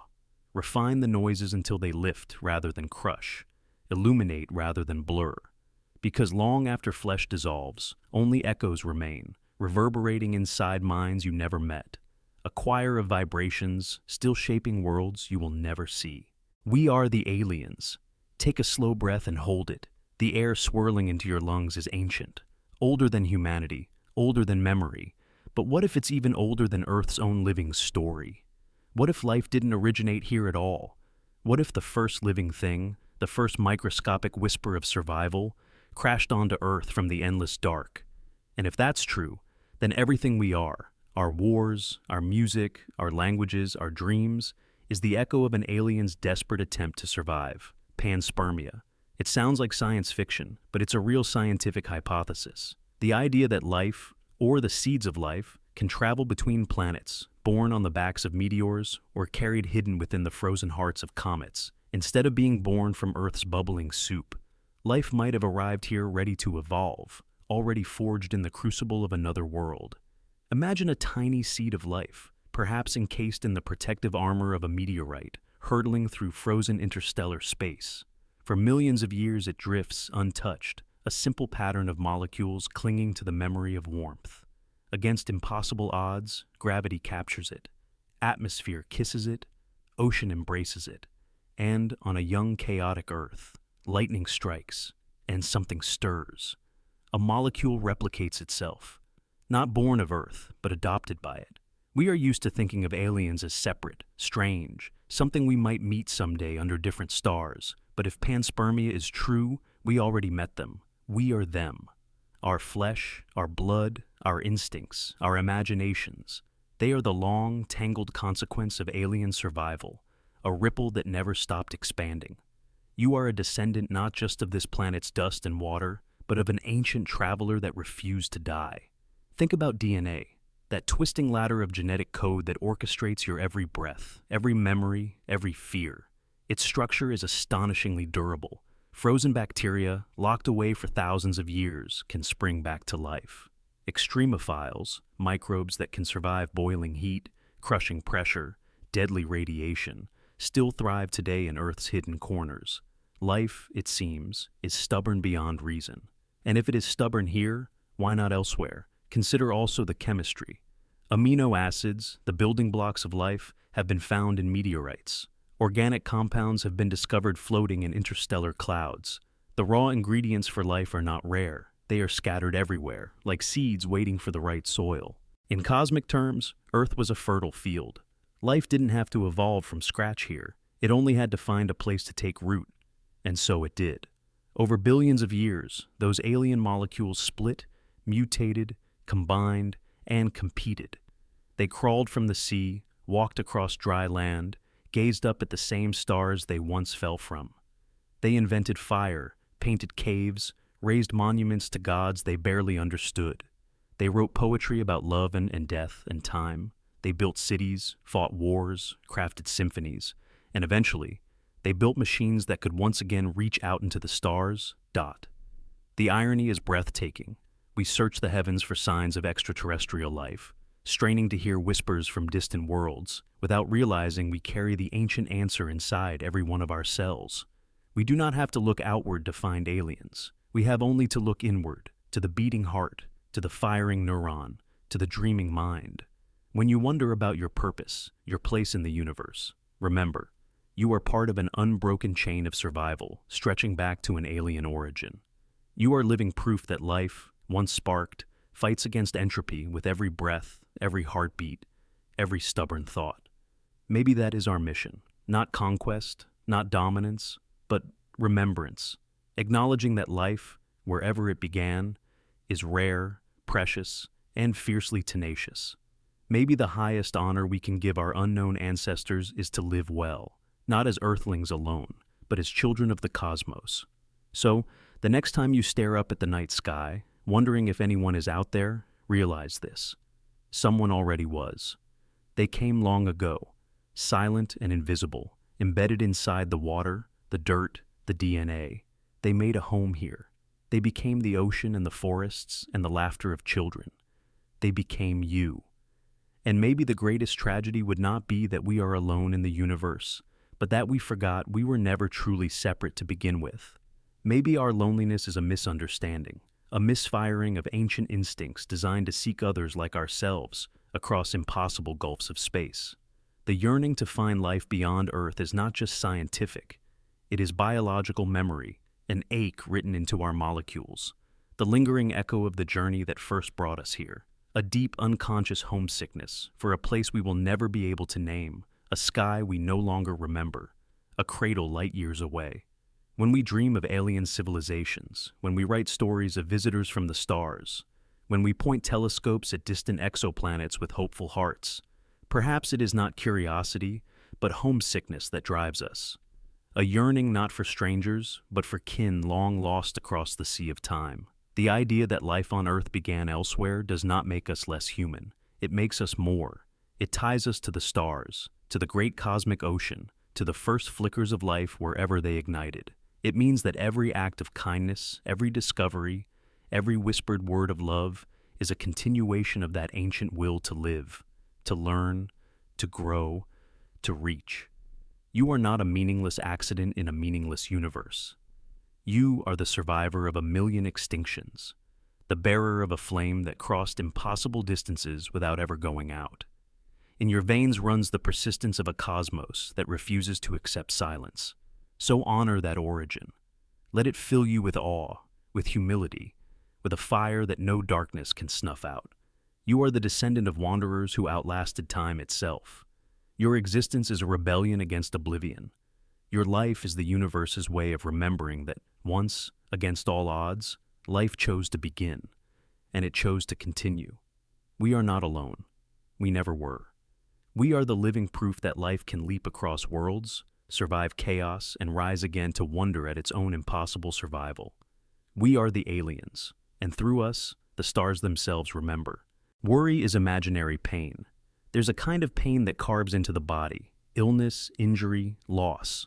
You can point to it, measure it, treat it. But there's another kind of pain, softer and crueler, that leaves no mark yet still drains your strength: the pain of worry. The mind's ability to summon suffering from thin air. You worry about the meeting tomorrow. You worry about losing your job. You worry about your loved ones falling ill, about the call that doesn't come, about the future, the past, the moments you cannot control, and each time your body reacts as if the disaster has already arrived. Your heart races, your muscles tighten, your breathing shallows, you flinch at the phantom blow. Inside your skull, a tiny structure called the amygdala flares with electrical storms. It doesn't know whether the danger is real or imagined. It only knows to prepare you for survival. Blood rushes to your limbs, stress hormones surge. Your mind begins weaving escape plans for disasters that may never occur. Worry hijacks your nervous system, convincing your body that it is fighting for its life, when no enemy stands before you. The tragedy is that most of what you fear never materializes. Studies suggest that over 85% of what people spend time worrying about never actually happens. Worse, even when bad events do occur, they often come differently than expected, making the agony spent rehearsing them not just wasteful, but misdirected. You suffered not once, but twice, or 10 times, before reality ever touched you. Think of the nights you couldn't sleep, rolling scenarios through your mind like films you didn't want to watch. Each imagined failure felt vivid. Each hypothetical loss carried weight. And yet, how many of those things came true? How much of your living energy was siphoned away by shadows that never solidified? Worry is, in essence, imaginary pain. It demands real biological payment for debts that never existed. It is a form of time travel gone wrong, your mind racing ahead to a future shaped by dread, dragging your body along as if it were happening now. The tragedy is profound, not just because you suffer unnecessarily, but because the moments you could have lived fully are devoured by ghosts. There's a deeper cruelty too. Chronic worry reshapes the brain itself. It strengthens neural pathways that favor fear responses, making future worries easier to trigger and harder to soothe. It trains your amygdala to fire faster. Your cortisol levels stay higher for longer. Your body forgets how to relax even when no threat is present. You become a vessel fine-tuned not for living, but for anticipating ruin. And when you worry long enough, you begin to mistake it for responsibility. You believe that worrying shows care, that it prepares you, that it is the price you must pay to prevent tragedy. But that is a lie. Worry does not prevent pain. It only duplicates it in advance. It does not protect. It paralyzes. Worry is not a shield. It is a thief wearing the mask of duty. This isn't just philosophy. MRI scans of anxious patients reveal that when they engage in structured techniques like mindfulness, reframing, and cognitive behavioral interventions, the activity in their worry centers visibly decreases. The brain, when given permission, can unlearn its addiction to imaginary pain. New pathways can form, pathways of patience, presence, resilience. To worry is human, but to recognize worry for what it is, a phantom pain, is the beginning of liberation. Ask yourself, where is the disaster right now in this breath you are taking? Where is the monster you fear? In this second, are you not safe enough to listen, to breathe, to exist? Worry always drags you away from the moment you can actually live into moments that may never come. When you catch yourself spiraling, pausing over the worst outcomes, building whole movies of failure, try to interrupt the process gently. You are not ignoring reality by doing so. You are refusing to build a shrine to suffering. You are choosing not to pay twice, once with fear, once with fact. Imagine 2 versions of yourself. One who worries endlessly, rehearsing pain that might never arrive, and another who steps boldly into each day, trusting their strength to face whatever comes without bleeding for it in advance. Only one of those selves will fully live their moments. Only one will remain whole enough to heal when real sorrow arrives. The world will break you sometimes. That is certain. But it should not break you with worries that were never real. If you must prepare for hardship, prepare with action. Plan your steps, but do not rehearse your suffering. Plan like an architect, not like a mourner. Hold your mind steady like a captain steering through fog, not someone already weeping over shipwrecks that haven't even formed. You deserve your energy. You deserve your strength. You deserve mornings that are not stolen by imagined grief. Close your eyes for a moment. Feel your breath. This breath, not tomorrow's. Feel your heartbeat. This one, not the one you fear will race in panic later. Let yourself land fully in the only place that is ever real, right here. Worry cannot exist fully in the present. It needs the future like fire needs oxygen. Cut off its air. Return. Again and again. Let the flames die down until only your living body remains, tender and unbroken, still capable of facing real life without the bruises of imaginary wars. You were never meant to suffer invisible disasters. You were built to stand where you are, alive, now, free. You are a collection. You are not a single entity. You are a collection. An invisible archive stitched together from every glance, every touch, every word spoken in your presence, whether you remembered it or not. You are less a solid person and more a swirling library of moments that refuse to die, no matter how small they seemed at the time. Every experience you forgot still lives inside you, quietly rewriting who you think you are. Science names part of this phenomenon implicit memory. Unlike explicit memory, the birthdays, the facts, the scenes you can summon at will, implicit memory shapes behavior without ever needing your permission. It's the reason your hand tenses slightly passing an old tree where you once heard bad news. It's why the smell of warm bread on a rainy day can move you to tears, even if you have no conscious memory attached. Every unnoticed moment seeps in, roots itself somewhere in the soil of your mind, and priming experiments prove it. Flash an image so quickly the conscious mind cannot register it, and later your choices, your words, even your emotions lean invisibly toward that stimulus. You are steered constantly by the ghosts of things you never noticed, haunted not only by trauma, but by every overlooked kindness, every unrecorded joy. The body, too, keeps score. Trauma survivors flinch at fireworks decades after leaving the battlefield. A simple hand on the shoulder can send a wave of grief or comfort depending on the layered archive that lives in the muscles, the skin, the breath. Touch, laughter, casual cruelty, music, grief. They inscribe themselves deeper than logic can reach. The body remembers what the mind cannot. But here is the grace. It's not only pain that leaves fingerprints. So does love. So does compassion. So do the small kindnesses you dismiss because they seem too small to matter. A friend who listened when you had nothing coherent to say. A stranger who smiled when you were on the verge of falling apart. A song that found you in the exact moment you needed something to believe in. These live in you still, weaving fibers into your unseen foundation. The hippocampus and the amygdala, two regions of the brain, collaborate intimately. Memory is colored by emotion. An event is remembered not because it was important, but because it was felt deeply. Even micro-feelings, the tiny resonances that barely register at the surface, determine which moments carve their initials into the architecture of who you become. Imagine your mind not as a fortress, but as a coral reef. A constantly changing ecosystem built from the skeletons of thousands of forgotten interactions, ever growing, ever eroding. It builds upward and outward in patterns so intricate no single conscious act could have engineered it. And the reef you inhabit today owes itself to millions of lost tides. Language itself reveals this mystery. Bilingual speakers often report feeling like different versions of themselves, depending on which language they use.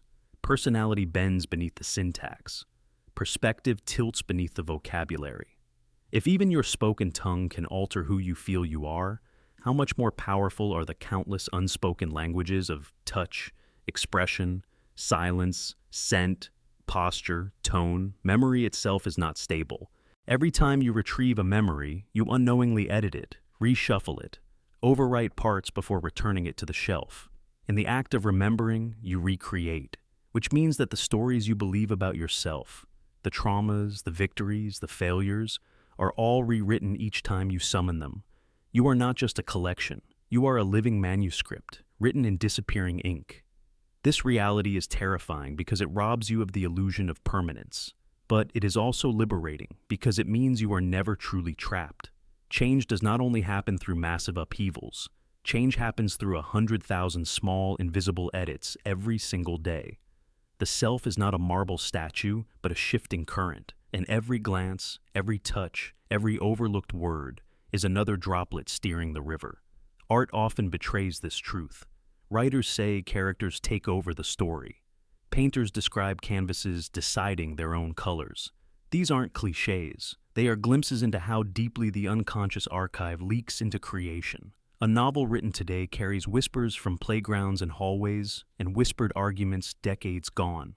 A painting's color choice may have been shaped by a song overheard at 6 years old in a car you barely remember. The web stretches outward in ways impossible to track. A scent drifting through a city street reactivates an entire lost summer. A stranger's gesture mirrors your grandfather's, and you feel an ache you cannot explain. We believe we live by reason and choice, but often we are simply following the invisible tug of old, forgotten hands. This matters, profoundly, because it means your smallest actions ripple forward into other people's archives too. A casual cruelty becomes a weight someone carries for a decade. A spontaneous kindness becomes the foundation stone for someone's belief that the world can still be beautiful. You will never know all the echoes you create, but they exist, growing in the dark like seeds long after you've moved on. And it matters inwardly too. When you practice kindness toward yourself, when you forgive a failure, when you reach for hope instead of surrender, you are planting seeds in the future versions of yourself you have not yet met. Today's self-compassion becomes tomorrow's resilience. Today's small choice to rest becomes next month's capacity to endure. You may not feel it immediately. You will almost certainly forget making the decision, but the archive will not forget. You are a ship navigated not by a single captain, but by the murmured counsels of 1,000 selves, all arguing and singing below deck. And every moment adds a new voice to the chorus. So when you feel like you are stagnant, remember, you are not still. Beneath the surface, every forgotten glance, every unseen kindness, every unseen hurt, every word barely heard is alive, weaving itself into the ever-evolving, breathing, unfinished novel called you. Tonight, as you sleep, today's glances, touches, and words will slip quietly into the vault. They will settle among old notes and broken promises and sudden joys. They will change the shape of the archive in ways you cannot yet see. You are not a single moment. You are not a single story. You are a collection, and you are still being written. Cells are telling stories. You wake up each morning believing you are one solid thing, one single consciousness moving smoothly through time, but you are not. You are an embassy of cells, a federation of microscopic dramas, each telling its own story, overlapping, contradicting, converging, all while you cling to the comforting illusion that it is all one grand narrative. Your life is not a journey. It's a swarm, and every heartbeat, every breath, is a fragile truce negotiated by trillions of unseen lives you rarely acknowledge. Each of your cells carries within it a sliver of history older than mountains. Mitochondria inside you were once free-roaming bacteria, captured and repurposed by ancient ancestors so primitive they barely qualified as life. Yet, those invaders still whisper in your chemistry, still drive the engines of your metabolism. Oh, your immune system is not a loyal army, but a parliament of factions, sometimes misfiring, sometimes declaring civil war against your own tissues. Your skin cells divide relentlessly, some succeeding, some failing, every second writing and rewriting the walls that hold you together. When you laugh, it's not just neurons firing, it's entire villages of synaptic exchanges, electrical storms brewing and flashing in a billion tiny circuits. When you fall in love, it's not fate. It's hormonal floods, dopamine currents, oxytocin flares, chemicals trading favors and bribes like merchants in a chaotic bazaar. When you feel fear, cortisol soldiers march through your blood, shouting orders, tightening muscles, sharpening vision. These microscopic sagas unfold with indifference to the stories you tell yourself about love, hope, or destiny. The illusion of a coherent self is not a flaw. It's a survival mechanism. The brain's default mode network, those regions humming when you are at rest, spins memories, anticipations, edits of the present into a storyline you can bear. Without this editing, you would be overwhelmed by noise, your identity shredded by conflicting biological demands. The narrative you tell yourself, that you are one person moving from point A to point B, is a kindness crafted by countless tiny hands pulling invisible puppet strings. Consider when you get a cut. Immediately, thousands of platelets rush to the scene, laying down a scaffold. White blood cells scream alarms, summoning reinforcements. Fibroblasts knit collagen into place. If you zoomed into that battlefield, it would not look orderly. It would be chaos, a million agents reacting independently to local conditions, misfiring, overcompensating. Yet, from your perspective, it is simple. I got hurt. I healed. A clean plotline erases the riot of cellular improvisations that saved your life. Even memory itself is an act of storytelling by your cells. Neurons strengthen or weaken their connections based on chemical signals, building circuits that favor survival, meaning, coherence. But memories aren't archival footage. They are reconstructed each time you recall them, vulnerable to today's emotions, today's chemistry. The past you rely on to define yourself is a living, breathing document edited on the fly by molecules with no loyalty to truth, only to adaptation. And sometimes the storytelling machinery breaks. Alzheimer's disease, for example, is not just forgetting, it's plaques and tangles choking synapses, starving cells of oxygen, tearing apart the microstructure of memory one thread at a time. Depression is not just sadness. It's a rewiring of the emotional circuits, an inflammation of thought pathways, a chemical shift that warps the entire script of your inner voice. You blame yourself for feeling lost, but often it is the molecular scribes within you changing the words before you can even read them. We speak poetically of hearts breaking, but real heart tissue suffers microscopic rips under the strain of grief. Stress hormones tear at arterial walls. Cortisol inflames organs. Loss and trauma are not abstractions. They are written directly into the living manuscript of your body. You are not just feeling pain, you are becoming it, cell by cell, story by story, each one doing its best to survive. Yet this complexity does not diminish your humanity. It deepens it.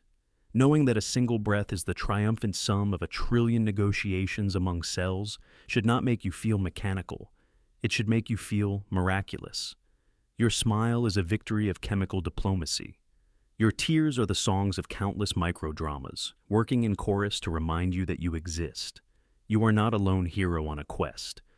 You are a city on fire and in bloom at once, and even as you sleep, the stories continue. Your gut bacteria debate digestion strategies. Your immune sentinels patrol for threats. Your brain swims through memory and dream, strengthening some neural bridges, demolishing others. You are a 24-hour opera of conflict and compromise, a living novel with millions of simultaneous chapters, some ending, some beginning, some intertwining in ways your conscious mind will never understand. There is no final narrator, no single voice orchestrating this opera. You are the composite echo of cellular choirs whose loyalty lies not to your ego, but to the relentless improvisation of life itself. When you say, "I am tired," it is because millions of cells have thrown down their tools and banners, demanding rest. When you say, "I am happy," it is because your internal chemistry has, for a moment, sung in rare harmony. So the next time you feel lost, or broken, or incomplete, remember, you were never meant to be a simple, polished story. You are a living tapestry of microscopic rebellions and alliances, a breathing myth told in molecular sighs and electric shouts. Your body is not failing you when it aches. It is telling you 1,000 overlapping tales of endurance. Your life is not a journey. It is an explosion of stories compacted into the smallest of spaces, raging and rejoicing behind the thin veil of your awareness. And somehow, impossibly, through all the friction, noise, and contradiction, you manage to look into a mirror, stitch all the cellular chaos together, and whisper to yourself, "I am one." You'll miss 99% of Earth. You are a flicker, a breath wrapped in bones, a mind inhabiting a body so impossibly small against the skin of the Earth that entire kingdoms, entire forests, entire histories will rise and fall without your eyes ever brushing them even once. Think about it. Right now, somewhere on this planet, a whale sings in a trench deeper than any mountain is tall. Its voice may spiral upward through miles of black water and dissolve into nothing, and you will never know its song existed. Entire rainforests breathe and die, shedding leaves, birthing creatures, collapsing into soil, and you won't even know the name of the river that carved their bones. A single flower blooms at dawn in a forgotten valley, unnoticed, unfelt, and it will be gone by sunset, having lived an entire lifetime, invisible to your existence. You are a miracle wrapped in blindness. Earth is vast, not in the way a map suggests, but in the way experience can never hold. It is a million landscapes you will never walk, a billion lives you will never witness. You will tread only a sliver of it, perhaps a few cities, a scattering of fields, a handful of oceans barely touched by your fingertips. Your lifetime is too brief, your reach too narrow. Even if you devoted every second of your life to exploration, you would still die with the map of the world largely blank in your mind. Entire villages live and die without you. Somewhere tonight, a grandmother tells stories to grandchildren in a language your mouth could never shape, around a fire you'll never feel the warmth of. Somewhere tomorrow, a fisherman will cast his net into waters you'll never glimpse, hoping for a catch you'll never taste. Children will scrape their knees on rocks you'll never touch, laughing in courtyards you'll never walk across, under sunsets that will flame and fade beyond any horizon you'll ever see.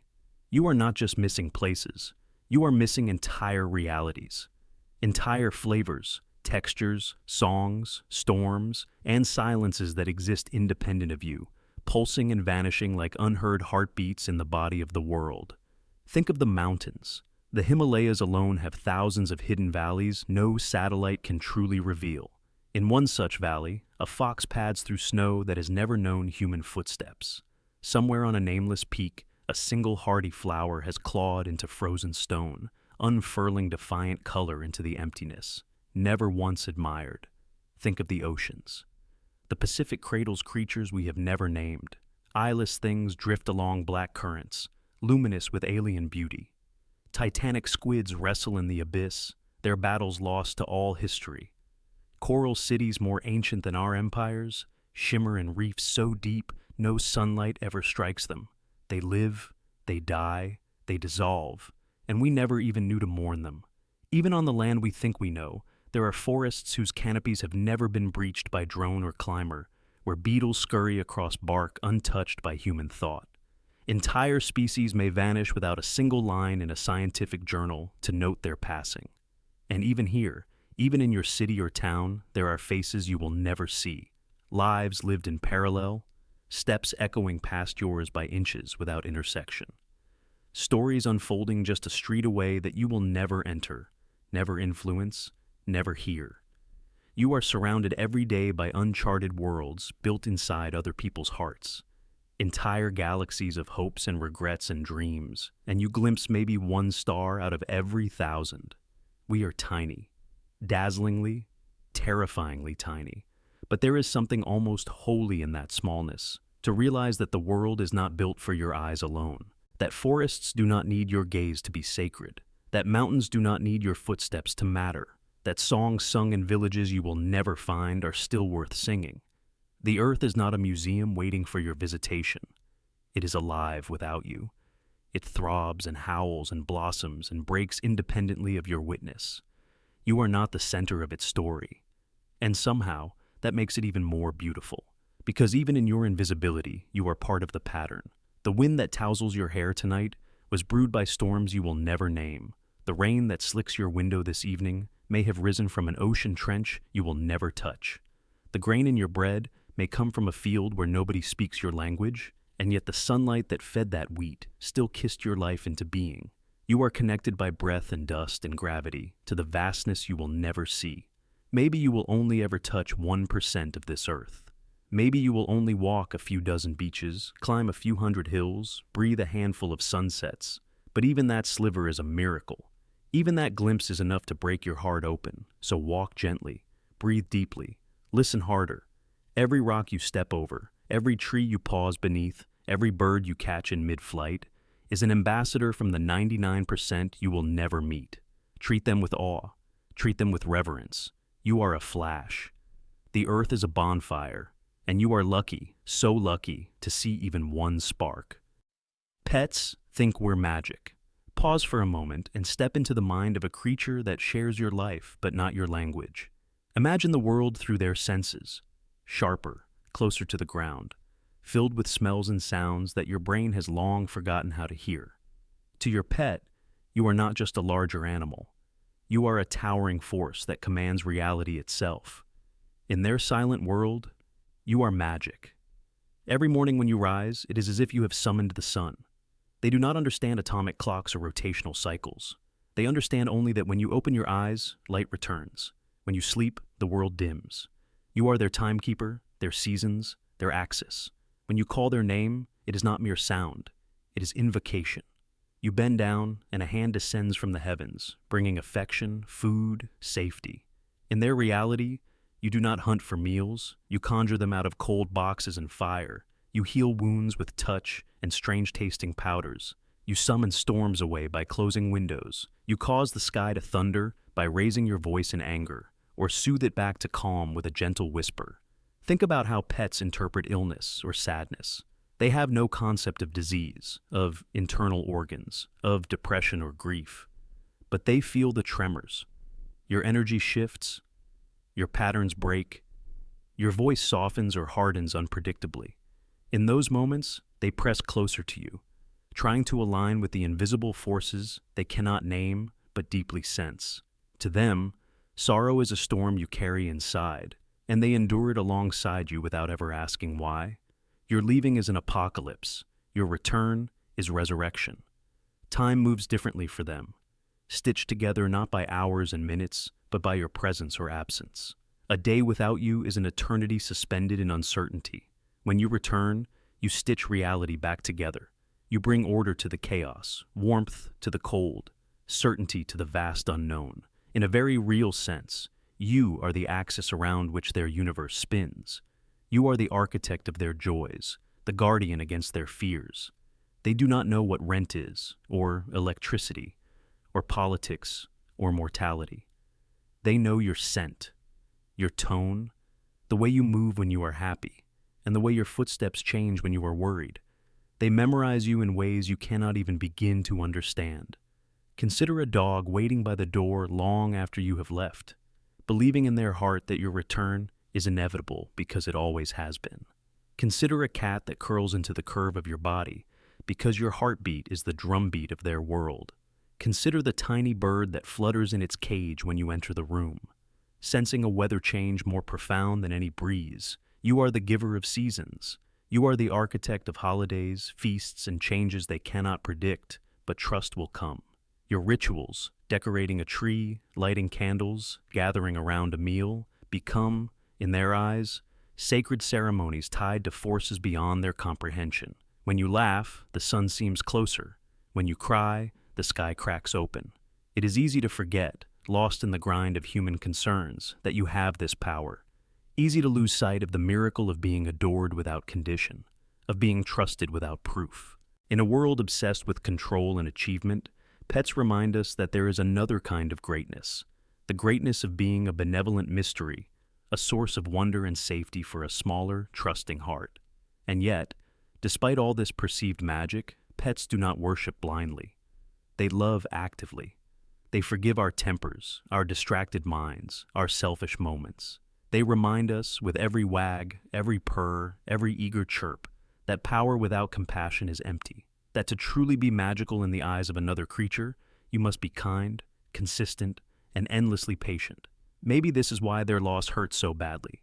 When a pet dies, it is not just the loss of a companion, it is the collapse of a tiny, self-contained universe where you were the sun, the moon, and the stars. It is a grief more profound than we often admit, because it is the grief of a God mourning the loss of their last, most faithful believer. We often say we rescue animals. We speak as if we are their saviors, but the truth runs deeper and cuts both ways. They rescue us too, from isolation, from cynicism, from the dangerous delusion that we are alone or unlovable or unworthy. They believe in our magic even when we forget it ourselves. So the next time you glance down at the warm body sleeping trustfully at your feet, remember, to them, you are not ordinary. You are the force that moves the sun and parts the storm. You are the miracle they waited their whole short life to find. and in their silent, patient way, they are teaching you how to be worthy of that trust. Not with grandeur or conquest, but with the quiet, stubborn magic of showing up, day after day, heart open, hands gentle, voice soft against the coming dark. In a world that demands proof for every belief, your pet believes in you without needing any. In their eyes, you are enough. You are everything. You are magic. Thoughts rewrite your blood. A thought is invisible, weightless, untouchable. But a single thought, sparked in the black box of your mind, can erupt into a storm powerful enough to transform the chemistry of your blood within seconds. A fear, a memory, a single imagined scenario, and suddenly, your veins carry the message of danger, even when no danger stands before you. You could be sitting safely in a chair, sipping coffee, but let the thought slip in. What if something terrible happens right now? In that moment, your brain doesn't distinguish between reality and imagination. It reacts. It floods your system with adrenaline, cortisol, noradrenaline. Your blood thickens, clotting factors increase, your heart accelerates, your pupils dilate, your digestion halts. You are chemically prepared to flee, to fight, to survive. But there is nothing to survive. Nothing but the thought itself. This is not metaphor. It is measurable, clinical. Blood samples drawn before and after moments of acute psychological terror show spikes in stress hormones high enough to cause organ strain, if sustained.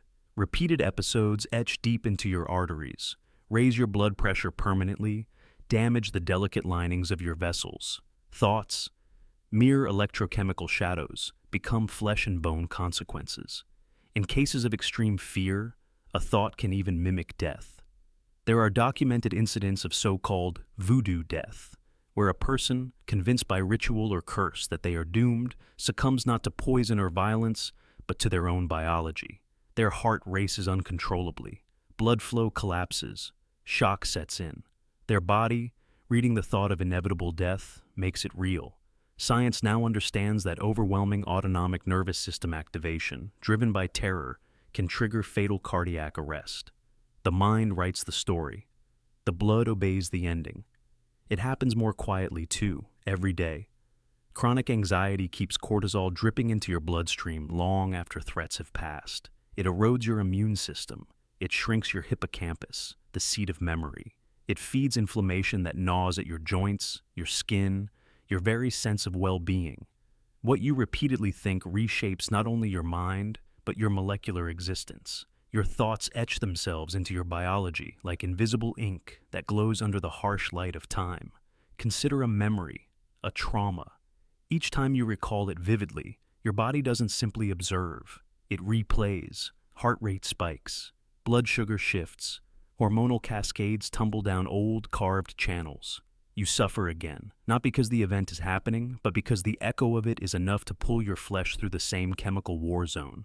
In extreme cases, trauma survivors experience full somatic flashbacks. Muscles lock. Breathing shallows.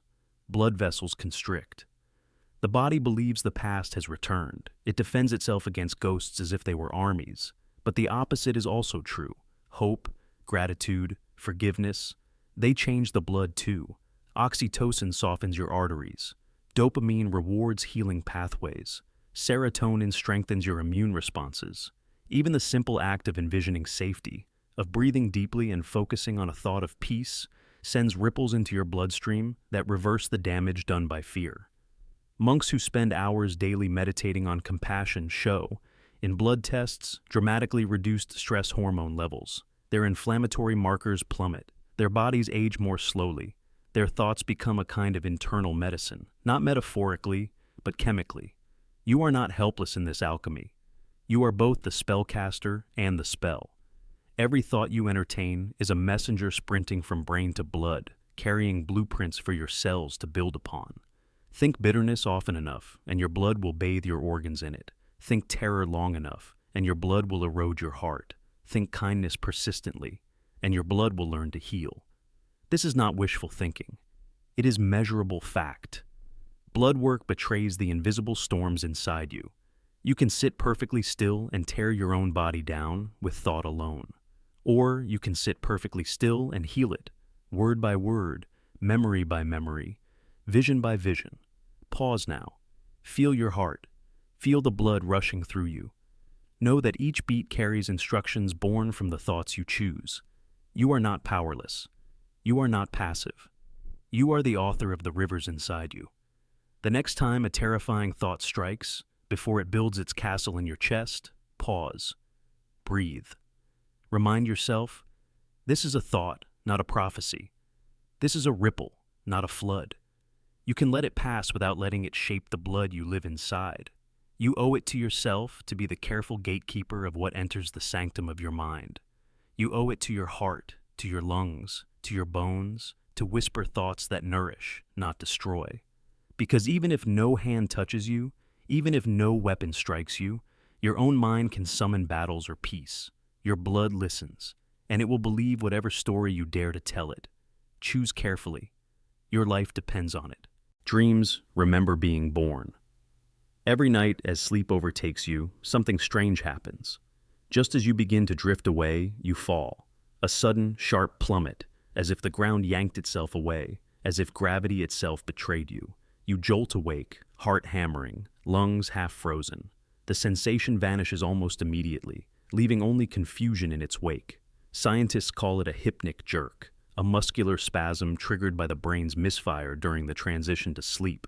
But perhaps, buried deeper than physiology, lies an older memory, the memory of being born.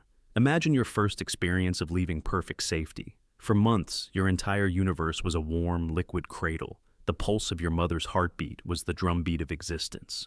There was no hunger, no cold, no separation. You were suspended in amniotic waters, floating effortlessly, untouched by gravity's cruel hands. And then, everything changed. Birth is not gentle. Birth is violence. It is pressure and suffocation and terror. It is the sensation of being squeezed, compressed, forced through a narrow gate you never asked for. It is the sudden and horrifying betrayal of warmth. Your skin, once wrapped in fluid comfort, now slapped by cold air and rough cloth. Light, blinding, burning, incomprehensible, assaults your closed eyes.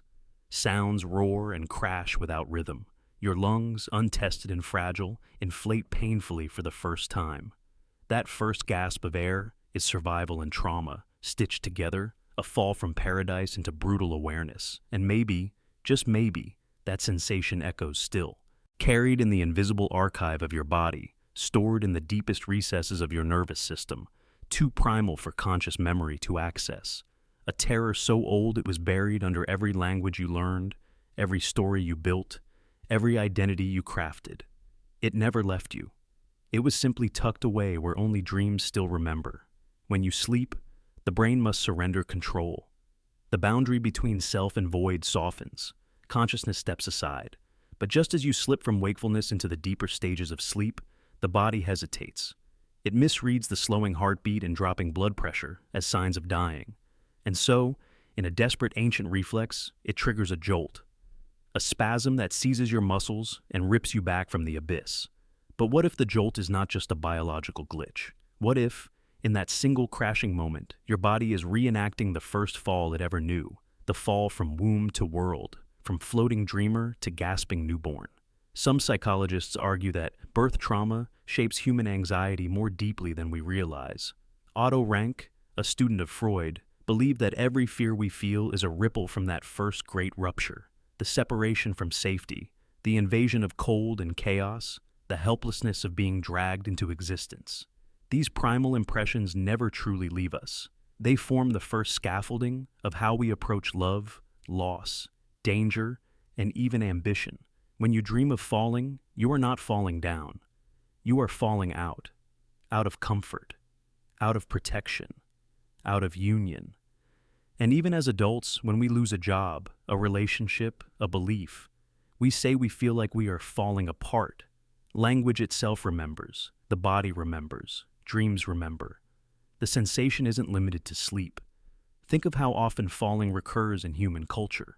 Mythologies are filled with tales of beings cast down, Lucifer falling from heaven, Icarus falling from the sun. Even the Garden of Eden story is a metaphorical expulsion, a fall from innocence into the harsh world. We fear falling not because of the physical impact, but because falling reminds us of the most ancient fear, the loss of protection, the exposure to a world indifferent to our smallness. Neuroscience tells us that the vestibular system, the part of the inner ear that controls balance and spatial orientation, remains hyper-alert during the first phase of sleep. As the muscles relax and the breathing slows, the brain sometimes interprets the sensation as falling, triggering a panicked response to save the body.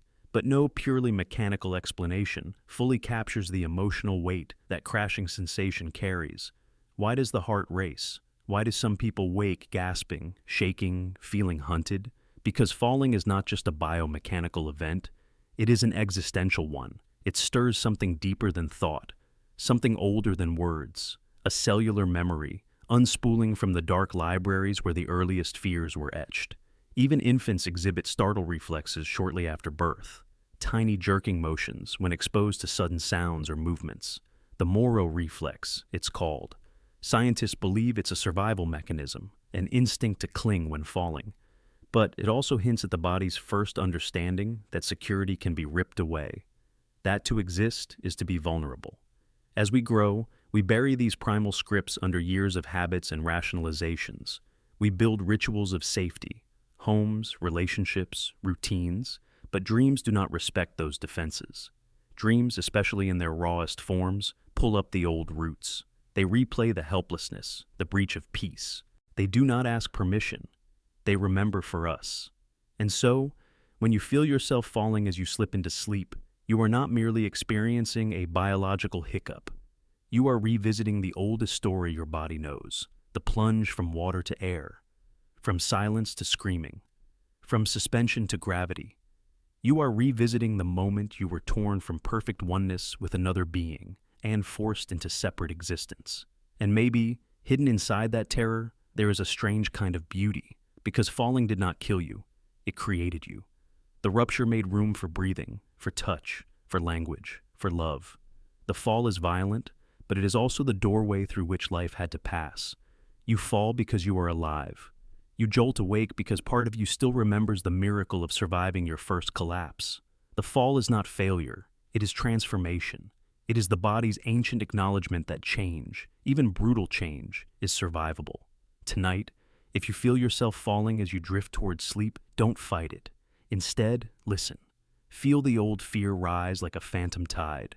Recognize it not as an enemy, but as a messenger from the beginning. The body remembers everything the mind forgot. The dreams remember being born. And if you can accept that, the sudden, terrifying rupture that created you, you may just find the courage to fall into everything else life asks of you. Love, risk, trust, change. Every fall is a beginning in disguise. Every fall is a return to the truth that you survived once, and you can survive again. You are the child who fell. You are the dreamer who rises. You were born falling, and you are still rising. Your background to someone. You walk through life as if the spotlight belongs to you. Your thoughts narrating, your memories binding every action into a neat unfolding story where you are the undisputed center. But pause. Tilt your perspective a few degrees. You will see a truth both humbling and liberating. In thousands, maybe millions of other lives, you are not the hero. You are a background flicker. A stranger glanced at once, then folded into forgetfulness. Think of the coffee shop where you waited in line yesterday. Maybe you noticed the woman fumbling for coins. Maybe you didn't. She might remember you as the person who looked impatient, or kind, or invisible, or not at all. You blurred past the windows of her story without ever stepping inside. She is the hero of her own battles. You were weather, ambient detail, momentary, replaceable. There are photographs in dusty albums, tucked away in boxes you will never see, where your reflection warps across a storefront window. Your silhouette hangs blurry behind a birthday cake. Your outline grazes the edge of someone's first kiss. You are a ghost stamped into images that will outlive your presence, meaningless to the people who treasure them most. You are the tired commuter glimpsed in a taxi's rearview mirror, the muffled laugh overheard through a cracked apartment window, the shoes seen hurrying down a rainy sidewalk during someone's worst day. You are the ambient noise in 1,000 tales of heartbreak, reunion, loss, and laughter, and you will be forgotten. not with malice, but simply because forgetting is inevitable. Meanwhile, your own story feels dense, profound. You know the weight of your regrets. You savor the sweetness of your small victories. You chronicle your scars as proof of battles survived. It feels impossible that you could matter so little in the sprawling narratives unfolding around you. Yet you do, and so does everyone else. When you stumbled through grief, wrecked and raw, strangers passed you by without knowing the landslide under your feet. When you held your breath waiting for news that would split your world apart, others laughed over coffee 2 tables away, your silent panic woven unnoticed into the fabric of their casual afternoon. It sounds cruel, but it is a mercy. The world is too vast for every sorrow to be witnessed, too rich for every moment to be monumental. Your failures are not spotlights burning into others' memories. Your shame evaporates faster than you believe. The judgment you fear from strangers dissipates the moment you pass from view. You are free from the heavy gaze you imagine bearing down on you. But this background existence is not hollow. It is essential. A woman years ago may still remember a stranger's nod of kindness that steadied her hands during a trembling moment. A boy might grow old cherishing the forgotten face that smiled at him when he felt most invisible. You do not know the lives you have brushed against like threads fraying and touching before parting forever. You do not know the chapters you have colored without speaking a single word. You are in their stories the way light is in a room, not always noticed, but altering everything. A sigh heard at the right time, a glance caught in passing. The warm or cold brush of your existence, leaving fingerprints too small for memory, but large enough for meaning. And it works in reverse. You are not alone. You are stitched together by countless background players, faces you don't remember, but who shaped the way you moved, the way you healed, the way you dared to hope again. The kindness of a cashier who saw your exhaustion, the stranger on the bus who made space for your tired body, the dog that wagged its tail at you when your heart was breaking. Small moments, invisible scaffolding that held up your life. We are each both protagonist and passing ghost, both lighthouse and lost ship, both the anchor and the wave. We are the unnoticed miracles in each other's vast and teeming oceans of existence. So live your story fiercely, yes, but also gently. Know that while you fight, sing, fall, and rise, you are also the weather in 1,000 other lives. You are the smile that saves a stranger, the silence that witnesses someone's private grief, the background music to another's irreplaceable moment. You do not need to be remembered to have mattered. You do not need to be named to be felt. Sometimes, it is enough that you existed in the frame at all, briefly, beautifully, and gone. Songs are air sculptures. You sit in a room. The lights are dim. And somewhere nearby, air begins to move. It moves not as a howl, not as a shriek, but in precise trembling waves, sculpted into forms your ears alone can grasp. That trembling is music. Invisible architecture built from nothing but shifting molecules, arranged so perfectly that it can shatter your heart or stitch it back together with a single rising note. Every song you have ever loved, every melody that caught you off guard and left you breathless was not built from solid material. It was crafted from pure movement, air sculpted into emotion. There are no walls, no colors, no tangible shapes in music. Yet, you recognize it as real as any mountain, more enduring than stone. When a string is plucked, when a voice unfurls into the night, when keys are pressed and drums are struck, air obeys.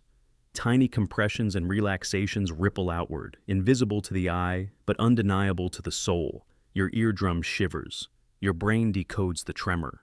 And somehow, in that decoding, memory blooms. Sorrow rises, or hope ignites. You remember who you were, who you loved, what you lost. Music is air carved into memory. Think of the first song that ever made you cry. Maybe you were a child, not yet equipped with the vocabulary to explain grief or joy, but the melody understood you before you understood yourself. It tunneled past words and facts and explanations, reaching the soft, unguarded center of you that language can never touch. No architect could design a building as complex as the emotion a simple song can house. No engineer could craft a machine as intricate as a melody's effect on the human heart.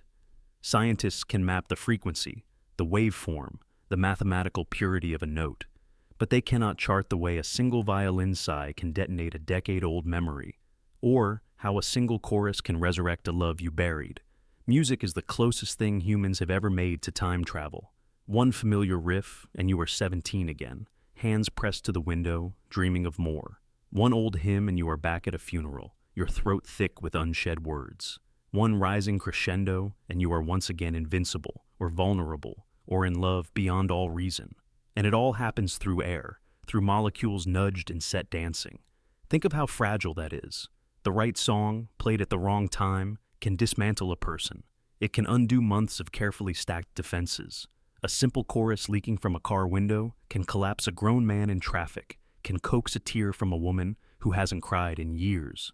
It can pull a smile from the jaws of despair or drag sorrow from the brightest afternoon.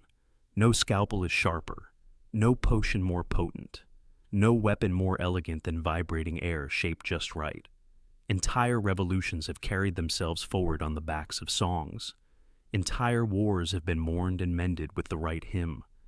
Entire lovers have found or lost each other through melodies exchanged and remembered. In fields before battles, in churches before prayers, in bedrooms before first kisses, music has always been there, invisible but undeniable, weaving itself into the very fabric of human existence. Because music bypasses logic. It doesn't ask for permission to enter. It doesn't knock on the front door of your mind and request rational agreement. It finds the cracks. It seeps into the unnoticed spaces. It speaks a language older than words, older than memory itself. The language of pulse, breath, heartbeat. When ancient humans huddled around fires, before written language, before permanent settlements, they made music. They beat drums. They sang into the void. They sculpted air not because they had to, but because it was a way to leave fingerprints on the invisible. It was a way to make the ephemeral permanent. It was a way to remind each other, across the vast emptiness of existence, I am here. You are not alone.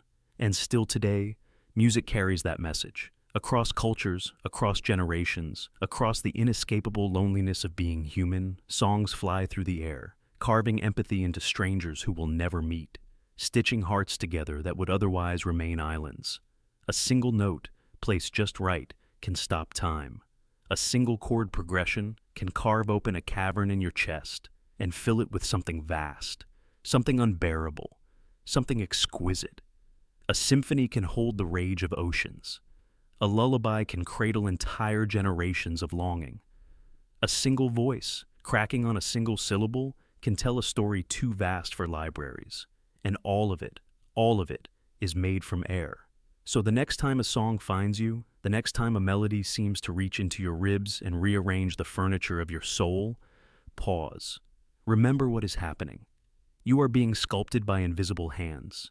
You are allowing air itself, vibrating, ephemeral air, to take hold of you and remake you, if only for a moment. Treat it with reverence. Treat it with awe. Because in a world so often cold, so often brutal, so often indifferent, there is still music. There is still this strange ancient magic where humans breathe motion into emptiness, and the emptiness answers back with tears and dance and hope and memory. You live in a world where air becomes architecture, where the unseen becomes sanctuary, where the formless becomes the thing that saves you. You live in a world where songs are sculptures carved from breath itself, and somehow, impossibly, those sculptures can carry your whole heart. You are a semicolon. Close your eyes and imagine a single delicate semicolon hovering on an endless page. Behind it stretches everything that ever was, the birth of stars, the coiling of galaxies, the forming of planets, the slow and brutal churn of evolution. Before you, empires rose and fell, oceans dried and flooded, mountains tore through the crust. Everything we call history, every war, every masterpiece, every whisper of love and betrayal, already happened. And ahead of you, there is more. The end of humanity, the fading of oceans, the death of the sun, the quiet, endless dark. Your life is not the paragraph. It is not the story. It is the briefest pause, the semicolon, in a cosmic sentence that began before memory and will continue long after you are gone. You are a flicker between infinities. We rarely feel this. We are too caught in the vivid immediacy of our own dramas, the heartaches, the triumphs, the daily rituals that convince us we are at the center of something grand. And in a way, we are. Subjectively, your existence is everything. But pull the lens back. Widen it beyond cities, beyond continents, beyond the Milky Way, and your years blur into a spark in the night. A punctuation mark between ancient fire and future silence. Think of it. Every breath you take is borrowed from ancient air. Molecules you inhale were once part of dinosaurs, medieval blacksmiths, distant storms. You are stitched from recycled atoms that lived 1,000 lives before assembling into you. And one day, your atoms will scatter again, forming new clouds, new creatures, new stories you will never witness. You are a pattern the universe tried briefly, and soon it will try others. But the semicolon is not meaningless. In writing, a semicolon connects two complete thoughts, moments that could stand alone, but are instead tied together by a fragile thread of continuation. That is you. Your consciousness, brief as it is, stitches the past to the future. You are the universe interrupting itself to wonder what it is. You are the pause where stars, having burned for billions of years, catch their breath before they collapse into black holes. You are the silence between ice ages, the heartbeat between civilizations, the blink between birth and death. And it matters, because in that pause, in that semicolon, something extraordinary happens. Awareness blooms, love sparks, beauty is noticed. Questions are asked that have no easy answers. Why am I here? What does it mean? Is there more? The ancient rocks do not ask these questions. The oceans do not ponder their purpose. Stars do not wonder if they shine brightly enough. But you do. In your brief flickering moment, you reach toward meaning itself, toward connection, toward transcendence. You worry that you are small. You worry that your efforts are wasted, that your dreams are dust in waiting. But the very act of worrying, of hoping, of caring, is the defiance of infinity's indifference. You are not the pause because you are insignificant. You are the pause because you are necessary. The universe needed a breath, and you are that breath. And perhaps that is enough. Perhaps the glory is not in how long we last, but in what we do with the sliver we are given. The semicolon may be tiny, but it changes the whole meaning of the sentence. Your kindness ripples outward into futures you will never see. Your curiosity ignites minds not yet born. Your grief, your laughter, your songs, all carried forward by echoes you cannot measure. You are not alone in this. Every human being who ever lived was a semicolon too. Every painter who risked beauty, every scientist who challenged ignorance, every rebel who dared hope, every parent who whispered stories into the dark. They were pauses between infinities too, and they mattered. Think of the semicolon not only as a pause, but as a rebellion. It refuses the finality of a period. It refuses to say, this is the end. It insists that, even in the face of uncertainty, the story continues. And so do you. When the world around you seems chaotic, when dreams slip through your fingers like mist, when sorrow feels endless, remember, you are stitched to a lineage of pauses that refuse to surrender. Every ancestor who endured famine, war, disease, heartbreak, they were semicolons too. Each chose, knowingly or not, to extend the sentence one moment longer, gifting you this breath, this chance to add your voice to the unfolding narrative. You may not always see the meaning of your existence from the inside. A comma cannot read the novel it shapes. A semicolon cannot predict the paragraph it bridges. But trust that you are a vital part of something vast, a filament of awareness linking past to future, across unfathomable time. There will be days when you feel small, days when you ache to matter more. But understand this, stars themselves are born from collapse.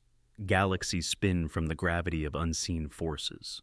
Smallness is not weakness. It is where the most astonishing transformations begin. In your finite moment, you are infinite in possibility. Your thoughts echo across generations. Your laughter becomes part of a chain of joys stretching back to the first creatures that dared to celebrate existence. Your sadness, too, is sacred. A reminder that feeling deeply is itself a form of cosmic bravery. Without you, without each fragile semicolon, the universe would be silent. It would lack the soft miracle of hope, the defiant beauty of art, the stubborn fire of love.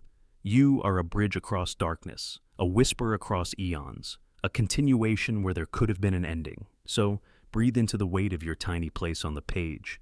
Breathe knowing it matters. Let your life be a bridge, a connection, a refusal to end the story too soon. You are a semicolon, and because of you, infinity paused and smiled. Stardust built your bones. You are not simply human. You are not simply a collection of cells and memories wrapped in skin. You are ancient matter in temporary form, a ripple of energy caught mid-flight. You are, quite literally, made from stars, not as a metaphor, not as poetry, as a biological physical fact. The atoms in your bones, your blood, your brain, the carbon in your muscles and the iron in your hemoglobin, the calcium in your teeth, were all forged in the core of stars that lived, burned, and died billions of years ago. In the beginning, the universe was simple. Hydrogen, helium, a whisper of lithium. No gold, no oxygen, no iron, no complexity. Just light gases, born from the fireball of the Big Bang, filling a universe that was dark, cold, and almost empty. Then gravity began its ancient work. Hydrogen clouds collapsed into stars, and inside those blazing furnaces, alchemy began.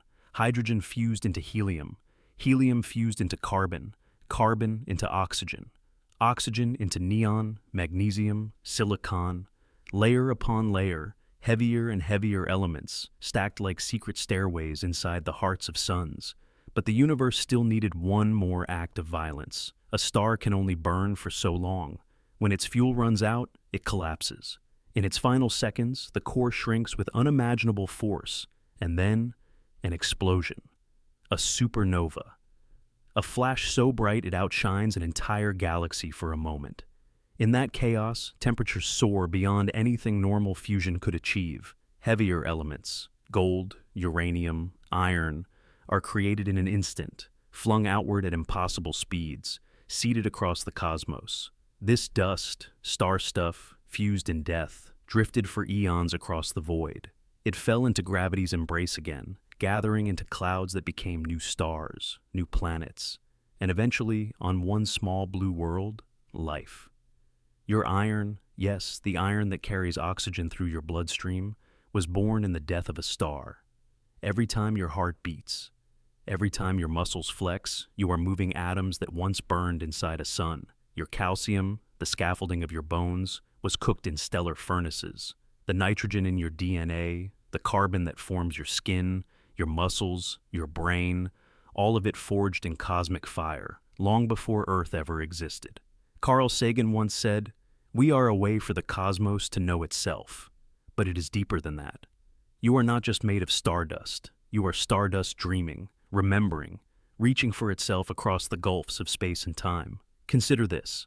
The molecules that make up your body are ancient travelers. Some of the atoms in you today may have once belonged to a tree in a forgotten forest, a dinosaur that walked through primeval swamps, a fish that first dared to crawl onto land. They were folded into ancient mountains, dissolved in oceans, breathed out by long-extinct creatures, and before all that, they were forged in suns.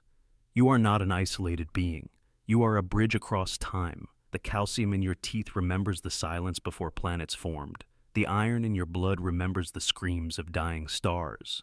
The oxygen you breathe was born not on Earth, but inside massive ancient suns that burned themselves to death so that you could live.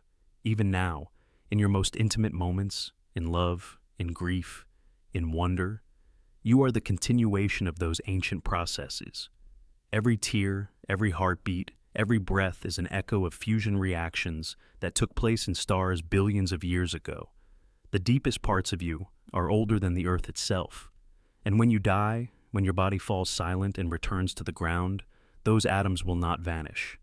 They will dissolve back into the cycle to become part of new life, new dreams. Perhaps one day, some future being will breathe atoms that once lived inside you. Stardust reshaped again into new consciousness, new memory. This is not romanticism. It is science at its most awe-inspiring. When astronomers study distant supernovae, they are studying your ancestors. When they map the elements scattered across a galaxy, they are tracing the genealogy of your bones. Imagine that for a moment. The gold in a wedding ring, the carbon in a poem written by hand, the iron in the sword of an ancient warrior, all distant echoes of stars collapsing, scattering their guts into space. When you look up at the night sky, you are not gazing into distance. You are gazing into memory. The photons that touch your eye tonight left their stars years, centuries, sometimes millennia ago. You are catching light from ancient fires, light that began its journey long before your great-grandparents were born. And somewhere, far beyond, new stars are being born. New elements are being forged. The cycle continues, endless and breathtaking. Your life is not a small thing. It is not an isolated blip in an indifferent cosmos. It is the latest chapter in a story that began when the first stars dared to ignite, dared to create heavier elements out of fire and pressure. You are that daring, wearing a human face. So when you feel small, when you feel adrift, when the world seems overwhelming, remember what you are. Remember what you're made of. You are not fragile. You are not random. You are the impossible survival of ancient light, shaped into thought, into memory, into dream. Stardust built your bones. The atoms inside you survived the death of stars. They crossed impossible distances. They joined oceans, trees, bloodlines, civilizations, and here you are, thinking, feeling, wondering where you belong.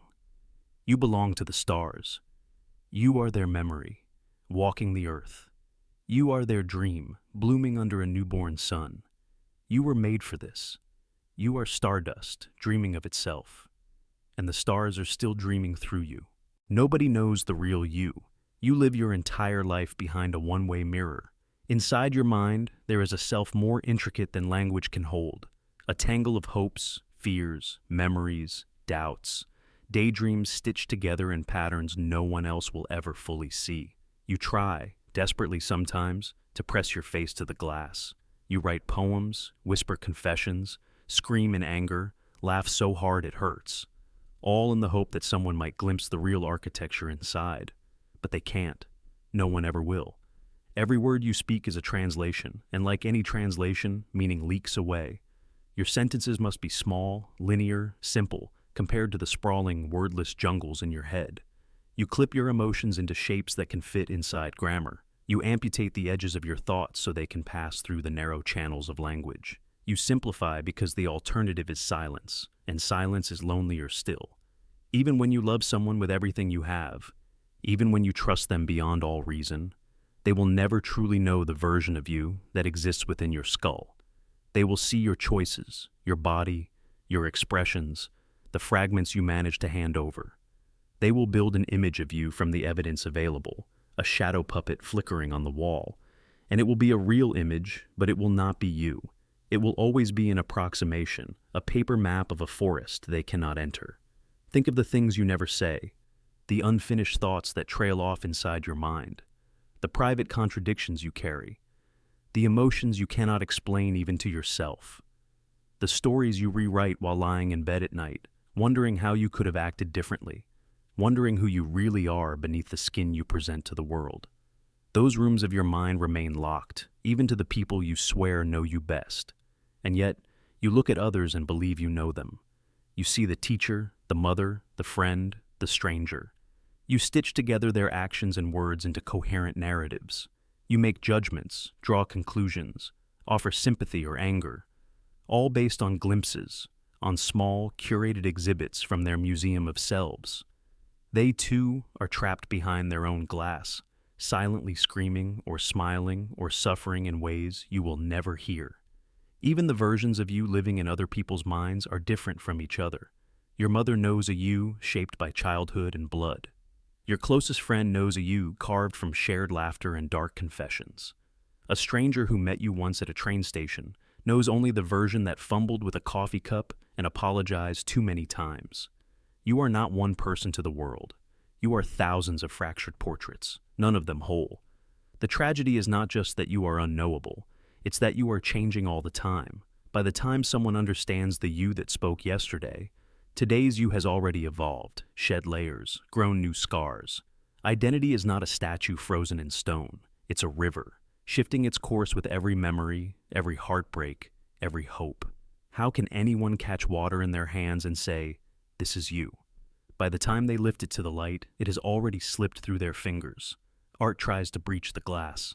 A song, a painting, a story. These are attempts to externalize what it feels like to be you. But even art is a shard, a sliver, a guess. It can hint at the whole but never replicate it. You might write the most honest sentence you've ever created and still feel the ache of everything left unsaid. This is why loneliness can strike hardest when you are not alone, surrounded by friends, embraced by lovers, praised by crowds, and still feeling the gnawing distance between the soul you inhabit and the perceptions hovering outside it. You smile and say, "I'm fine," because building the bridge to what you really mean would take too long, hurt too much, or collapse under its own impossible weight. And yet, you keep trying. You fall in love, you call old friends, you tell jokes, you cry into someone's shoulder. You offer pieces of yourself like tiny gifts, hoping the receiver will see not just the gift, but the hand trembling behind it. Sometimes they do. Sometimes, through sheer grace, a fragment of your true self shines through the distortions and lands, safely, in another heart. And that rare moment of recognition feels like standing in the sun after years in the shadows. You will never be fully known, but you will sometimes be seen. Partially, imperfectly, beautifully. You will never fully know another, but you will sometimes glimpse them shining out of the fog of miscommunication, defying the silence that guards us all.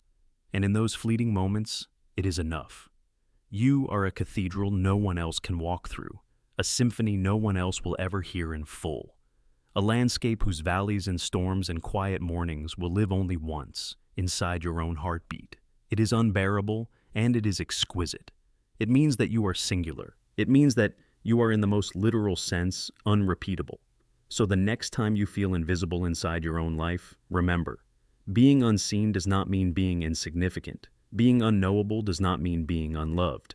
The fact that no one else can fully reach you makes every attempt a miracle, every connection a sacred thing, every small understanding a tiny triumph against the vastness. You are a secret that only you will ever completely hold. And that, too, is a kind of freedom. You get to be a mystery, even to those who love you best. You get to keep parts of yourself that no one else can break, steal, or misunderstand. In a world obsessed with exposure and explanation, you are allowed to remain gloriously, beautifully, defiantly unknown.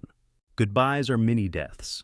There is a funeral you attend countless times in your life, and rarely recognize when it happens. It isn't marked with black clothes or flowers. There's no ceremony, no eulogy spoken aloud. Yet it slices just as deeply, just as finally.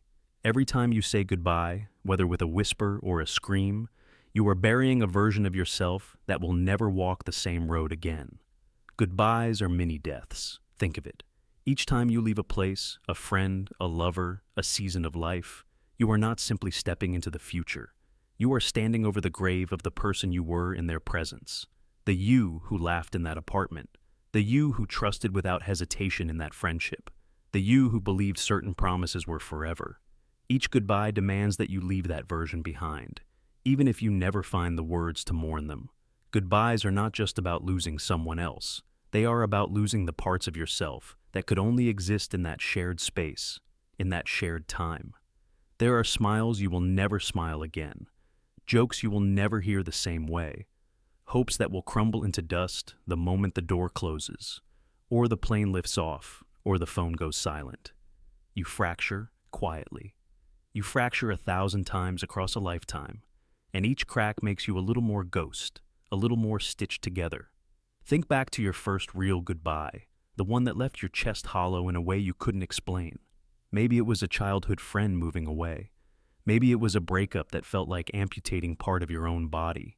Maybe it was watching someone you love disappear into an airport crowd while you stood frozen, trying to memorize every detail before distance devoured them. You walked away from that moment, but you didn't walk away unchanged.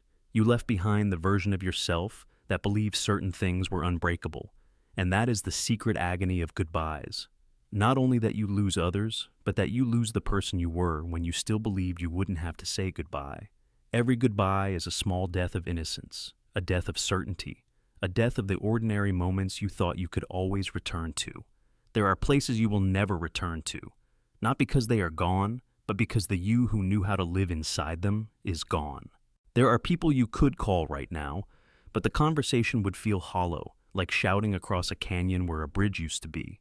There are dreams you will abandon, not out of failure, but because the version of you who dreamed them is no longer breathing in the chambers of your heart. You are a cemetery filled with the echoes of all the selves you once were. Some graves are fresh, some ancient. Some you visit often, some you have tried to forget. But they are all there, under the skin of your everyday existence, shaping you in ways you don't even realize. Every goodbye leaves fingerprints, a changed laugh, a new way of guarding yourself, a reluctance to linger too long in anyone's orbit. We build our adult selves atop the funerals of our former selves, and yet, there is something holy in this cycle, because every death is also a rebirth. Every shattered version of you clears space for a new growth you never could have predicted. Every goodbye, as much as it burns, prepares the soil for the next astonishment. You lost the friend who knew your every thought, but you learned to hear your own mind more clearly. You lost the city that felt like home, but you found new streets to carve memories into. You lost the love that made the world brighter, but in the rubble you found the strength to light your own fire. The pain of goodbye is not a punishment. It is proof that you lived, that you loved something enough for its absence to carve a mark inside you, that you were vulnerable enough, courageous enough, alive enough to be changed by connection. Every farewell chisels away at your assumptions, your illusions, your naive maps of how life was supposed to unfold, but every farewell also sharpens you into something more ferocious, more tender, more fully awake. There is beauty in being a collection of ghosts, in carrying the memories of all your previous selves and all the people who helped build you, in knowing that love, even when it ends, leaves an architecture inside you that no time, no distance, no silence can demolish. So do not fear the mini-deaths. Mourn them. Honor them. Build altars in your heart for the versions of you who smiled wider, trusted deeper, dreamed harder. Grieve the lost paths. Grieve the silent goodbyes. Grieve the people who left your story mid-sentence. But also, celebrate the fact that you have survived them, that you are a living testament to the beautiful, brutal art of becoming. Because in the end, life is not a single, unbroken thread. It is a tapestry woven from countless frayed ends, knotted griefs, and stitched together hopes. Every goodbye is a funeral, but every goodbye is also an invitation to live more fiercely, to love more bravely, to create something breathtaking from the empty spaces where your old selves once stood. You are not less because you have had to say goodbye. You are more. You are made of every goodbye you ever survived, and that too is a kind of immortality. You are fictional to yourself. Close your eyes and think about who you are. Not your name, not your job title, not your reflection in the mirror. Deeper. Who are you when nobody's watching? Who are you when no story is being told? The unsettling answer is this. Even to yourself, you are fictional. The identity you carry like a shield is stitched together from fragments. Old fears you never fully outgrew. Stories you half remember but never questioned. Wounds you mistook for permanent facts. You are a narrative, an autobiography, written by a mind desperate to impose order on chaos. From the moment you could form memories, you began piecing together a sense of self. You decided you were good at some things, bad at others. You absorbed the labels others gave you, shy, smart, difficult, pretty, weak, and folded them into your secret myth. Experiences you survived were archived as chapters. Traumas were hidden like forbidden pages. Victories were polished like trophies on invisible shelves, but none of it, not the triumphs, not the failures, not the fears, are the whole truth. Memory is not a recording device. It is a storytelling engine. Every time you remember something, you don't replay a tape. You rewrite it. Your mind fills gaps with convenient edits. It softens some blows, sharpens others. It casts you as hero or victim or villain, depending on what you needed most that day. And slowly, you fall in love with the story, mistaking it for something solid, something real. But there is no solid core. You are the river that thinks it is the stone. You are the breeze that believes it is the tree. Your identity is motion frozen into a painting so you can sleep at night. Underneath the persona you polish and defend, there is only flow. Sensations rising, thoughts fading, desires mutating, fears blooming and wilting in endless cycles.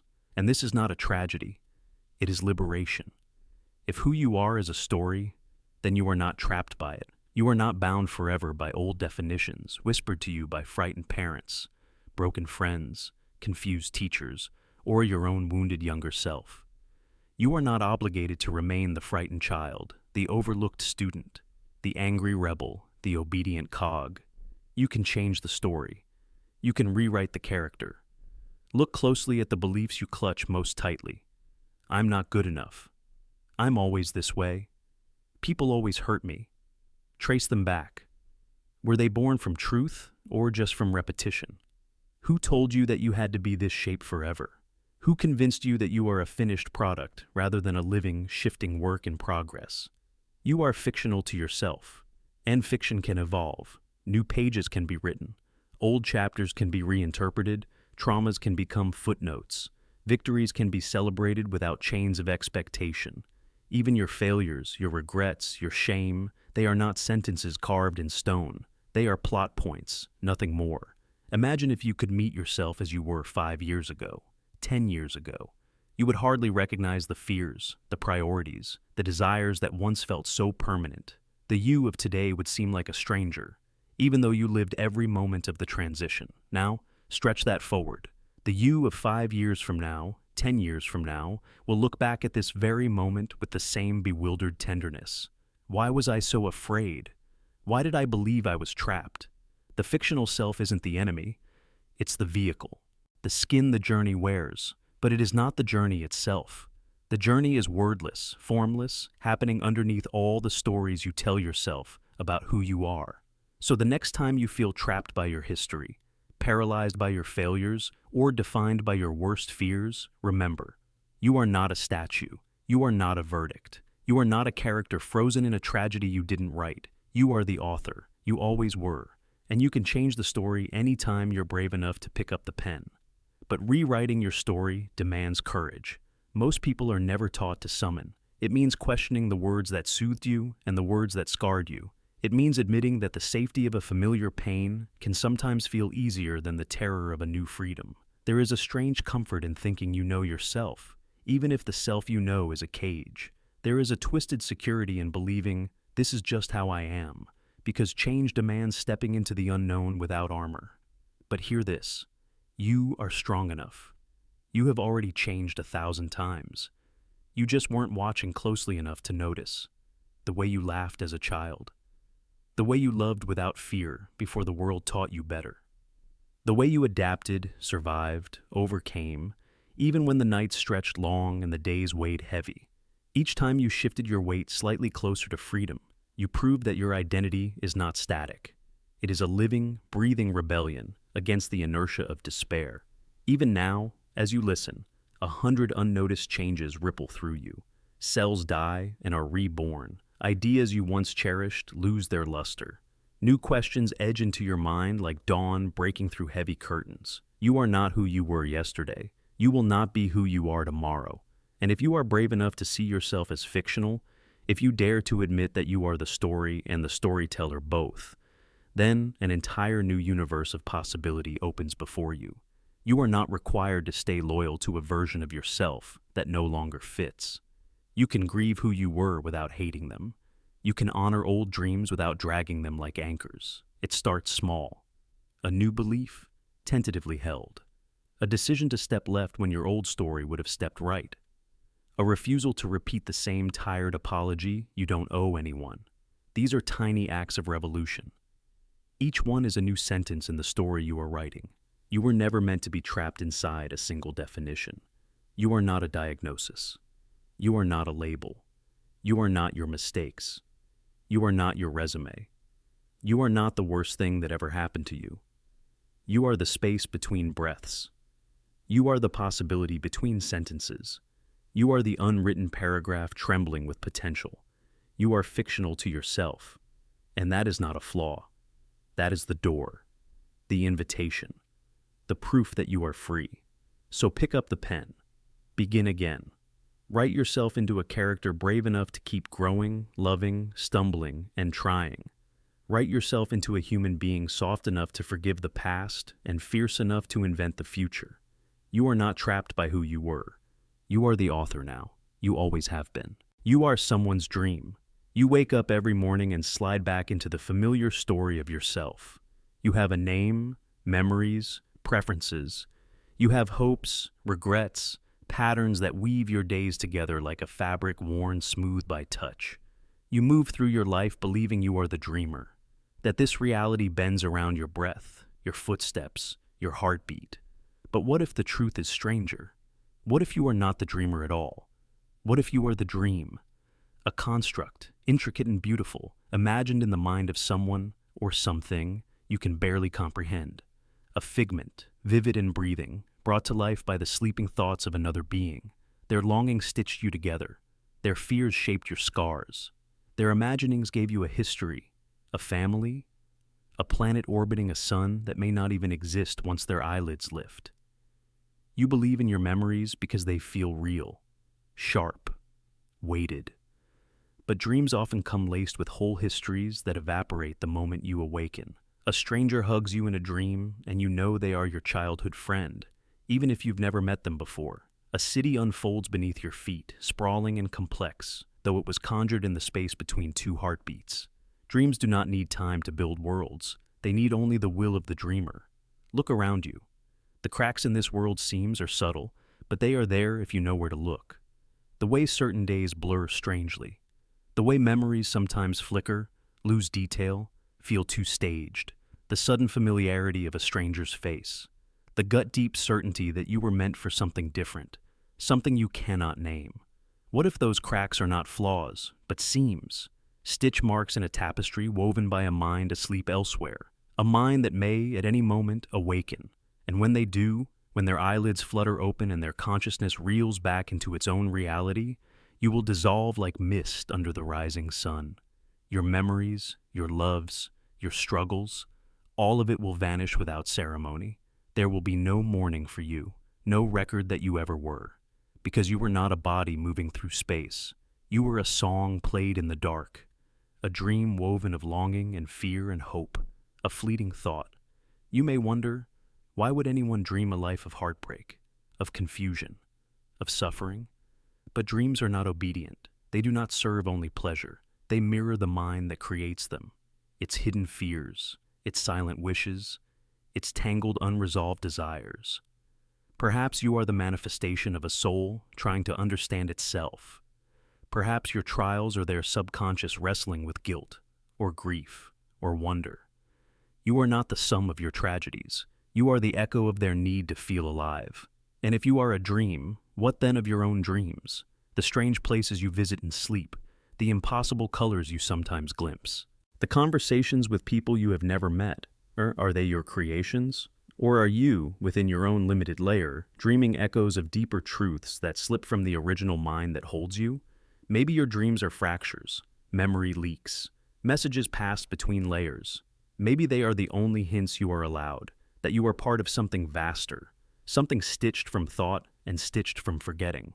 Philosophers have whispered versions of this truth for centuries. René Descartes asked how he could trust he wasn't dreaming every second. Buddhists speak of Maya, the illusion of form and substance.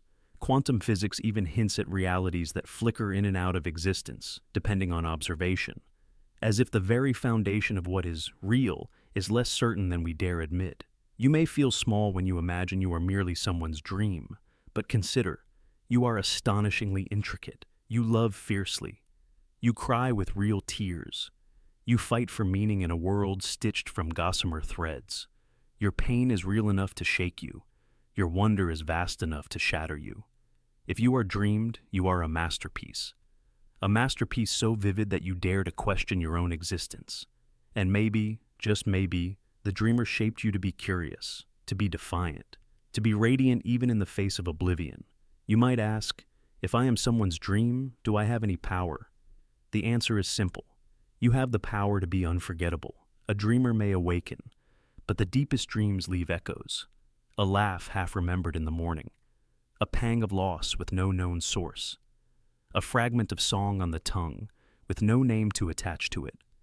If you live fiercely, love truly, feel deeply, you etch yourself into the dreamer's soul, and even when they awaken, even when this world crumbles into dust, you will linger, a ghost of warmth, a trace of color behind their eyelids when they blink against the waking light, a feeling that they once touched something sacred, even if they no longer know what it was. So do not despair if you are dreamed. Rise higher, shine brighter. Be the dream they never forget. Because somewhere, in a universe you cannot see, you are more than an accident of sleep. You are a prayer whispered into the void. You are a story the dreamer needed to tell themselves when the darkness grew too deep.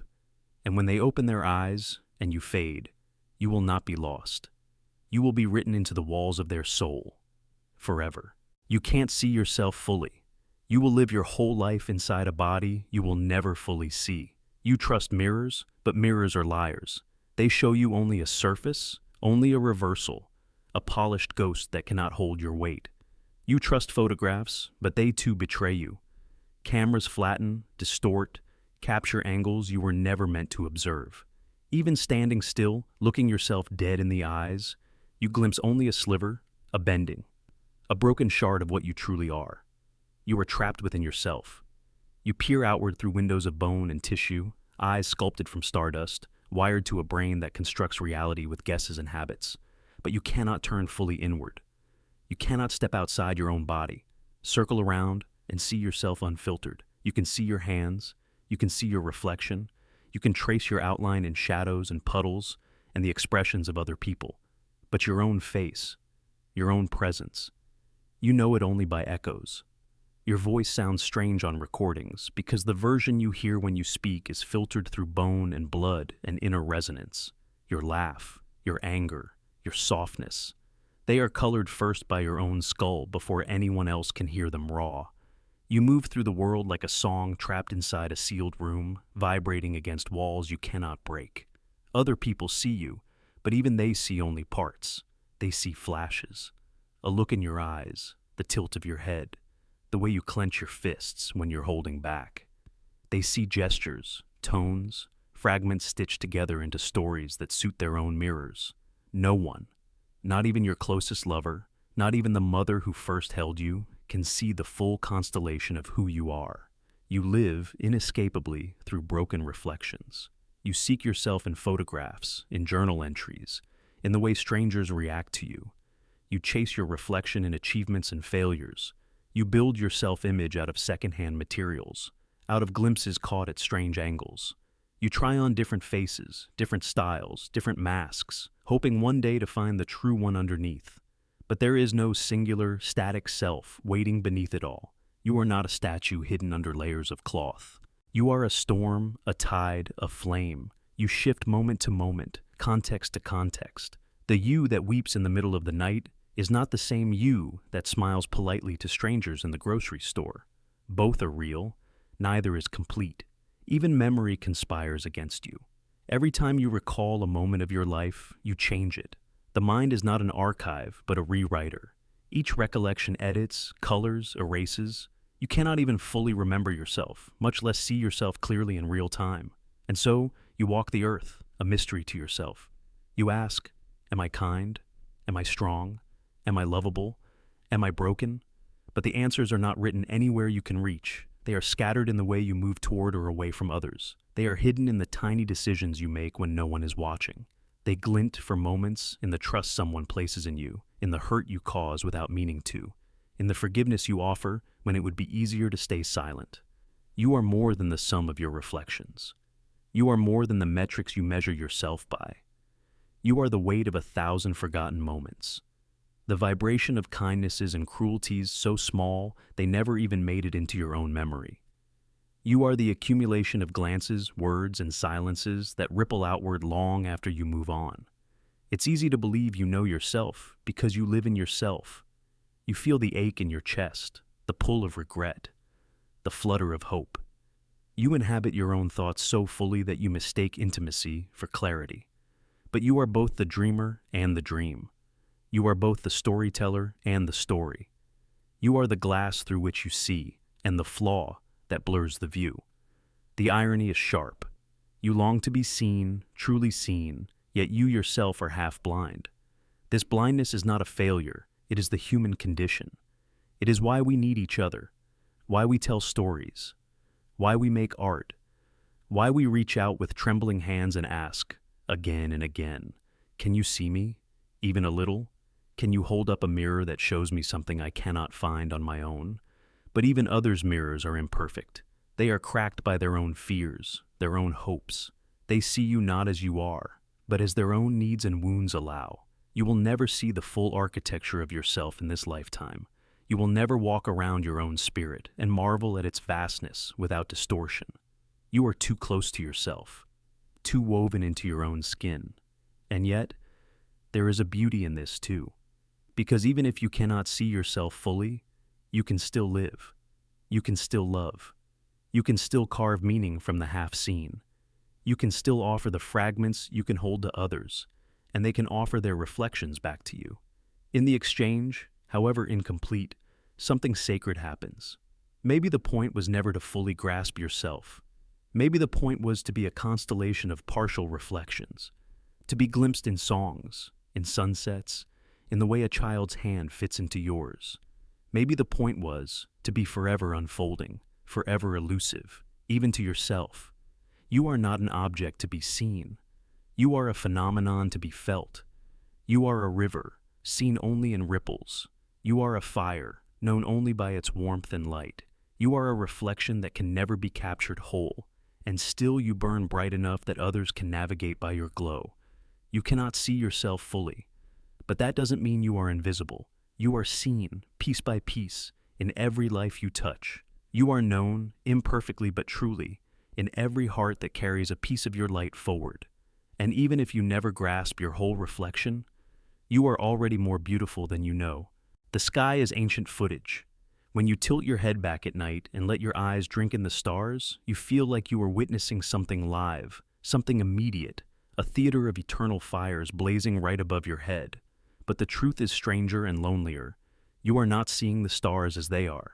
You are watching ancient footage, light that started its journey across the void long before you were born, long before your ancestors ever spoke a word. The sky is a ghost reel, a collection of cosmic memories playing back across a dark canvas stretched by time. Every beam of starlight is a time capsule. The nearest star, Proxima Centauri, is 4 light years away, its glow reaching you after crossing 4 earthly orbits around the sun. Sirius, brilliant and sharp in winter's breath, sends you light that started traveling when you were still dreaming childhood dreams. And those nebulous smudges on the black horizon, Andromeda, the distant galaxies, you see them not as they are, but as they were millions, even billions of years ago. Some of those stars, some of those glowing beacons, may not even exist anymore. Their light has simply not finished telling you the story of their death. Imagine sitting in a theater where the film projector is so slow, so achingly deliberate, that what you are watching is not just delayed by seconds, but by millennia. Entire civilizations could rise and fall in the gap between a star's death and your glimpse of its final light. When you trace constellations in the night sky, you are stitching together fossils of radiance, creating myths and heroes out of lights whose true forms might have long since crumbled into cold ash or collapsed into black holes. The sky above is not a window, it is a graveyard of light, beautifully out of date. Our ancestors, too, stared up and made gods from these persistent flickers. They named Orion's belt and Scorpio's sting, mapped calendars and harvests by the slow turning of the stars, wove prophecies into the placement of light. They were reading ancient history without knowing it, interpreting stories from light that had left its source generations before the first temples were carved from stone. The sky has always been a record keeper, but the ink it writes in is delay and loss. Even the moon, so close it seems reachable, is delayed. You see it as it was about 1.5 seconds ago. It seems like nothing, but it is everything. Even between you and your closest neighbor in the cosmos, there is lag, a pause, a breath of loneliness built into existence. Nothing you see is truly now, not even the reflection in a puddle, the flash of lightning on the horizon. Reality itself is stitched from after-images. If you could somehow accelerate light, close the gap, you would see a horrifying truth. Much of what you think of as fixed and eternal is already gone. The stars you wished on as a child may already be burned out, their ruins expanding in silence, the debris fields of forgotten giants.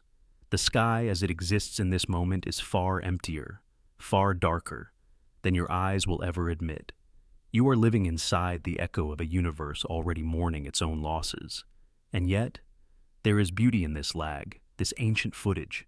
The delay makes it possible to know the universe's past, to see how stars were born, how galaxies danced and collided when our planet was still molten rock.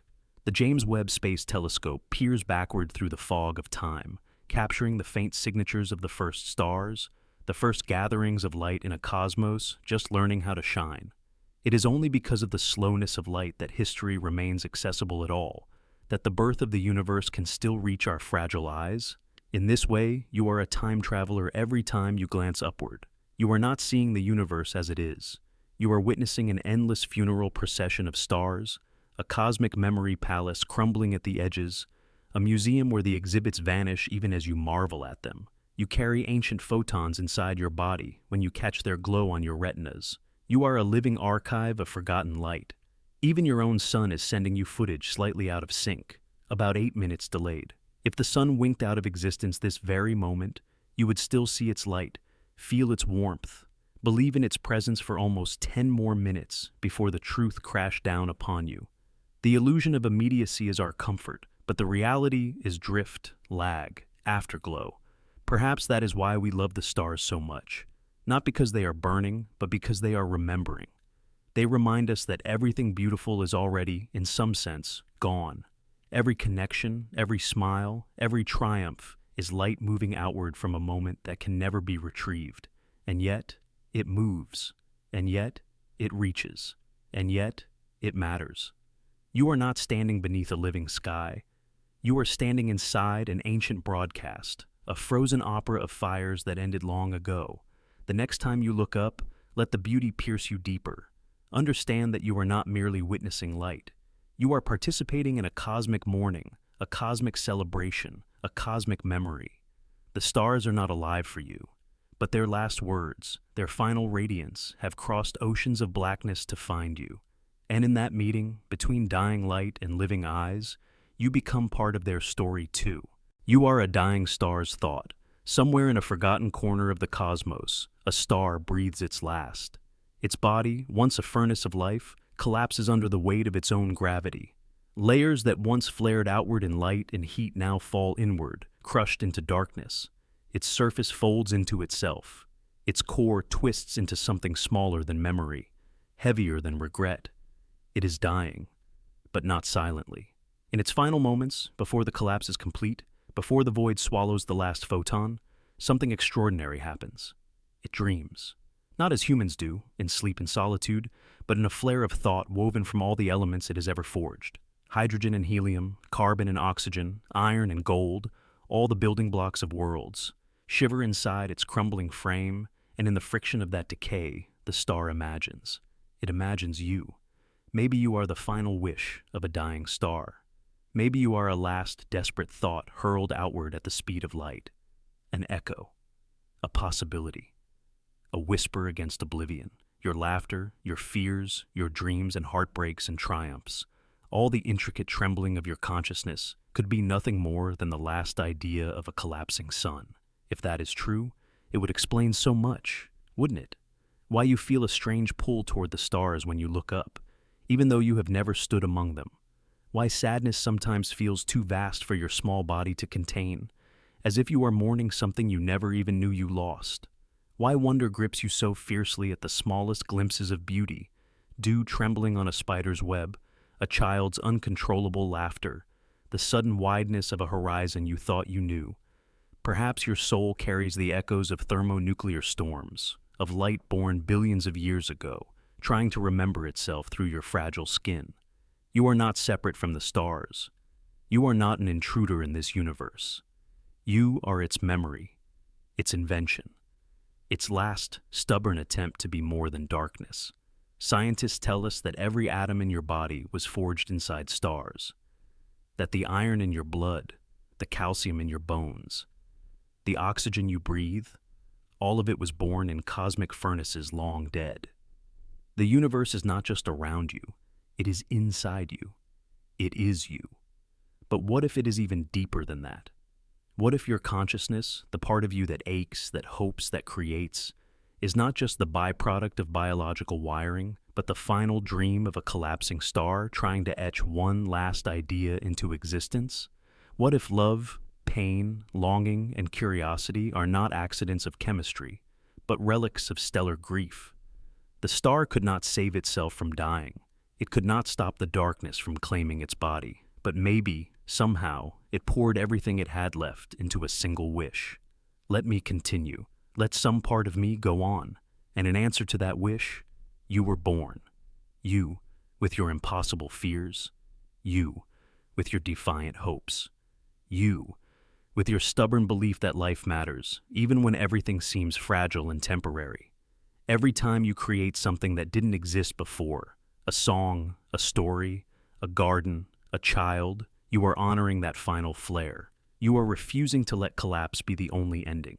Every time you love someone so fiercely that it terrifies you, you are answering the universe's oldest question: can anything survive the dark? And every time you feel alone, lost, hollowed out by the weight of existence, remember this: you are not empty. You are a cathedral built from the ashes of stars. Your sadness is ancient. Your wonder is eternal. You are living proof that even in its death throes, the universe found a way to create something that could weep and dream and hope and heal. You are the dream that refused to die. Maybe you are the final breath of a forgotten sun, still drifting across space and time, reshaping itself into poems and paintings and whispered promises in the dark. Maybe every moment you spend in awe, in gratitude, in love, is a spark that keeps that dying star alive somewhere, somehow, against all odds. You are not small. You are not meaningless. You are a thought so powerful that not even collapse could erase it. You are the daydream of a star that refused to vanish without a fight. And you are still burning, still glowing, still shaping the darkness with your fragile, magnificent existence.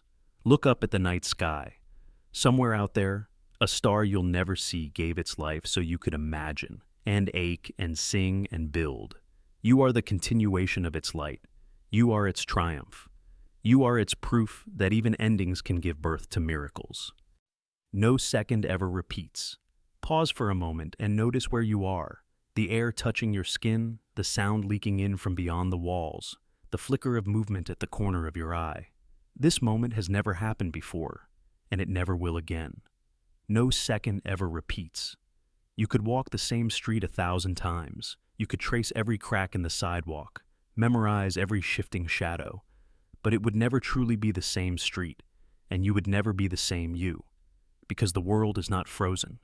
It is breathing, shifting, sliding forward second by second. The molecules in the air have shifted. The angle of the sun is minutely different. The smells wafting from windows, the moods of the people you pass, even the dust in the beams of light. All of it is new, irretrievable, slipping past you even as you notice it. And you yourself are not the constant observer you believe you are. Every breath you take is an act of chemical change. Every thought you think is a tiny rewiring of neurons. Every beat of your heart propels you toward a future self you do not yet recognize. You are an unfolding story, not a static photograph. Memory tricks you into believing in sameness. Familiarity soothes you into thinking you know how the world works. But you have never stood in the same river twice, because the river moves, and so do you. The cells in your body are dying, dividing, regenerating. Your thoughts are evolving. Your emotions are flowing through unseen tides. There is a deep, unsettling beauty in this. It means that every hug you give is the first and last of its kind. Every sunset you see is a painting no human has witnessed before or will again. Every laugh you share bends the fabric of reality in a way no future moment can exactly replicate. It also means there are no true second chances. Not because life is cruel, but because life is motion. You can apologize, you can rebuild, you can revisit, but you cannot recreate the exact same crossroads. The variables have shifted. You have shifted. Forgiveness, love, redemption, they are not repetitions of old moments. They are brand new acts, forged in brand new realities. This truth can feel terrifying. We crave permanence. We crave control. We want to believe that the world is predictable, that relationships are stable, that who we are today can be counted on tomorrow. But beneath that craving is a deeper hunger, the hunger to matter, to leave a fingerprint on moments as they pass, to make the unrepeatable somehow beautiful. You cannot stop the river. You cannot anchor yourself to the shore of now, but you can learn to dance with the current. You can choose to savor the tiny, shimmering impermanence of each instant. You can live like someone who knows that no word, no touch, no glance will ever come around again in quite the same way. Imagine walking your favorite street with this awareness. Every crack in the sidewalk becomes sacred. Every stranger's face becomes an irreplaceable constellation. Every echo of your footsteps becomes a fleeting signature etched into the moving skin of the world. You are not a passive traveler. You are part of the movement. Your very noticing changes the world you pass through. You are the river. You are the walker and the street. You are the breath of time moving through itself, never folding back, never pausing, never repeating. And that is not something to mourn. It is something to celebrate, because it means you are free. Free to choose, free to change, free to marvel, free to be fully alive in the seconds that refuse to stand still. No second ever repeats, and neither do you. Every moment is a goodbye and a beginning, stitched together so quickly that you can barely see the thread. Think back to the last time you laughed without reservation, or wept without holding back. Those moments are gone, not because they were lost, but because they fulfilled their purpose. Each emotion, each glance, each breath was a firework. Brief, incandescent, unrepeatable. You cannot go back and feel them again, not truly. Even memory is a different landscape now, filtered through new fears, new hopes, a different version of you than the one who first lived it. And this is the quiet miracle of being human. You are allowed endlessly to begin again without ever truly starting over. If you understand this, if you truly let it seep into your bones, it changes everything. It means that no moment of beauty, however fleeting, is wasted. It means that no loss, however bitter, is absolute. It means that sorrow softens and wonder deepens when you accept that the river never stops and never doubles back. Think of the people you pass on the street, strangers you'll never meet again. Each one is living an unrepeatable timeline. Each one is caught in the same current, sculpted by seconds that will never exist again. The smile you offered a stranger, it mattered. The kindness you withheld, it mattered too. Everything ripples. Everything echoes. When you wake tomorrow, even if it feels like just another day, it is a day no human history has ever known. A new sky, a new you, a new unfolding dance of chaos and connection. It is terrifying. It is exhilarating. It is the price and the privilege of being alive. And in knowing this, you can live differently. You can forgive faster. You can love louder. You can risk looking foolish in pursuit of a moment that will never come again.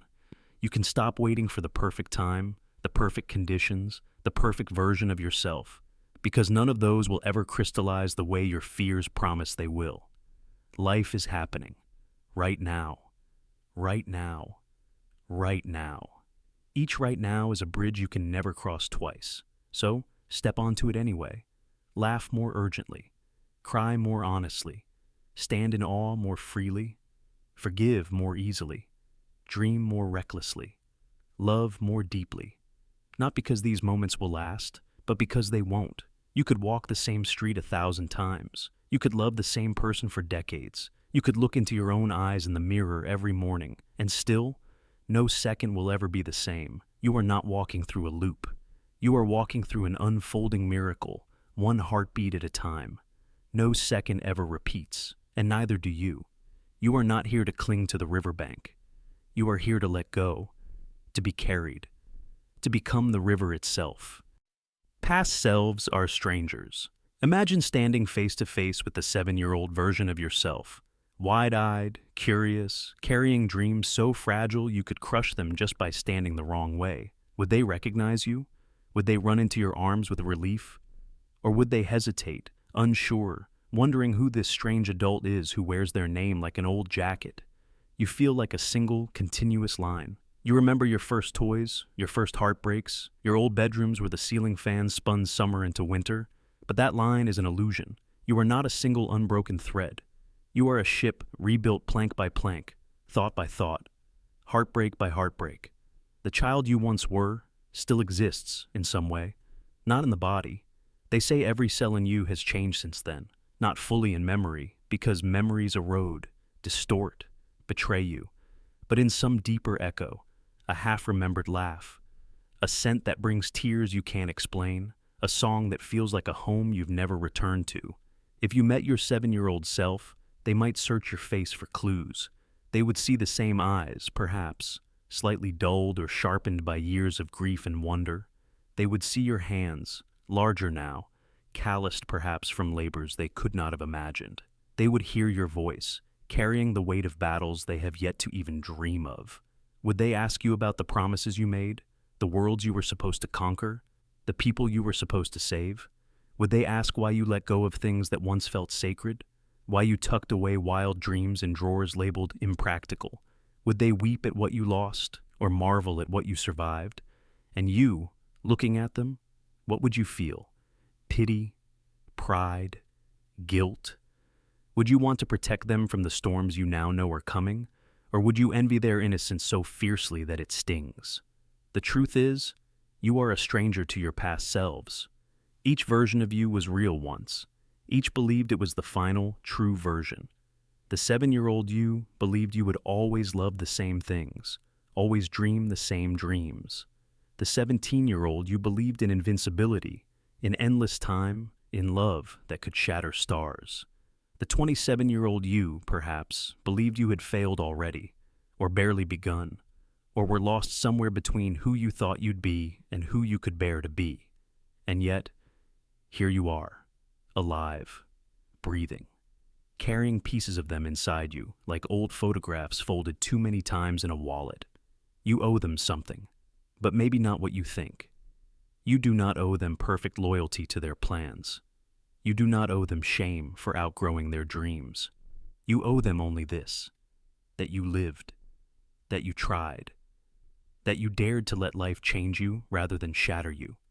Because every version of you that ever existed lived under different skies, faced different fears, hoped different hopes, and each one had to die a little to make room for the next. You are a cemetery of past selves, but you are also a garden. You are new growth on old roots. You are proof that survival isn't always a straight line. It is a series of transformations, each one both a death and a birth. If you met your 7-year-old self and they didn't recognize you, that wouldn't mean you failed them. It would mean you kept moving. It would mean you allowed the world to write new songs in your bones, songs you could not have imagined when you first learned to sing. It's easy to mourn the lost versions of yourself.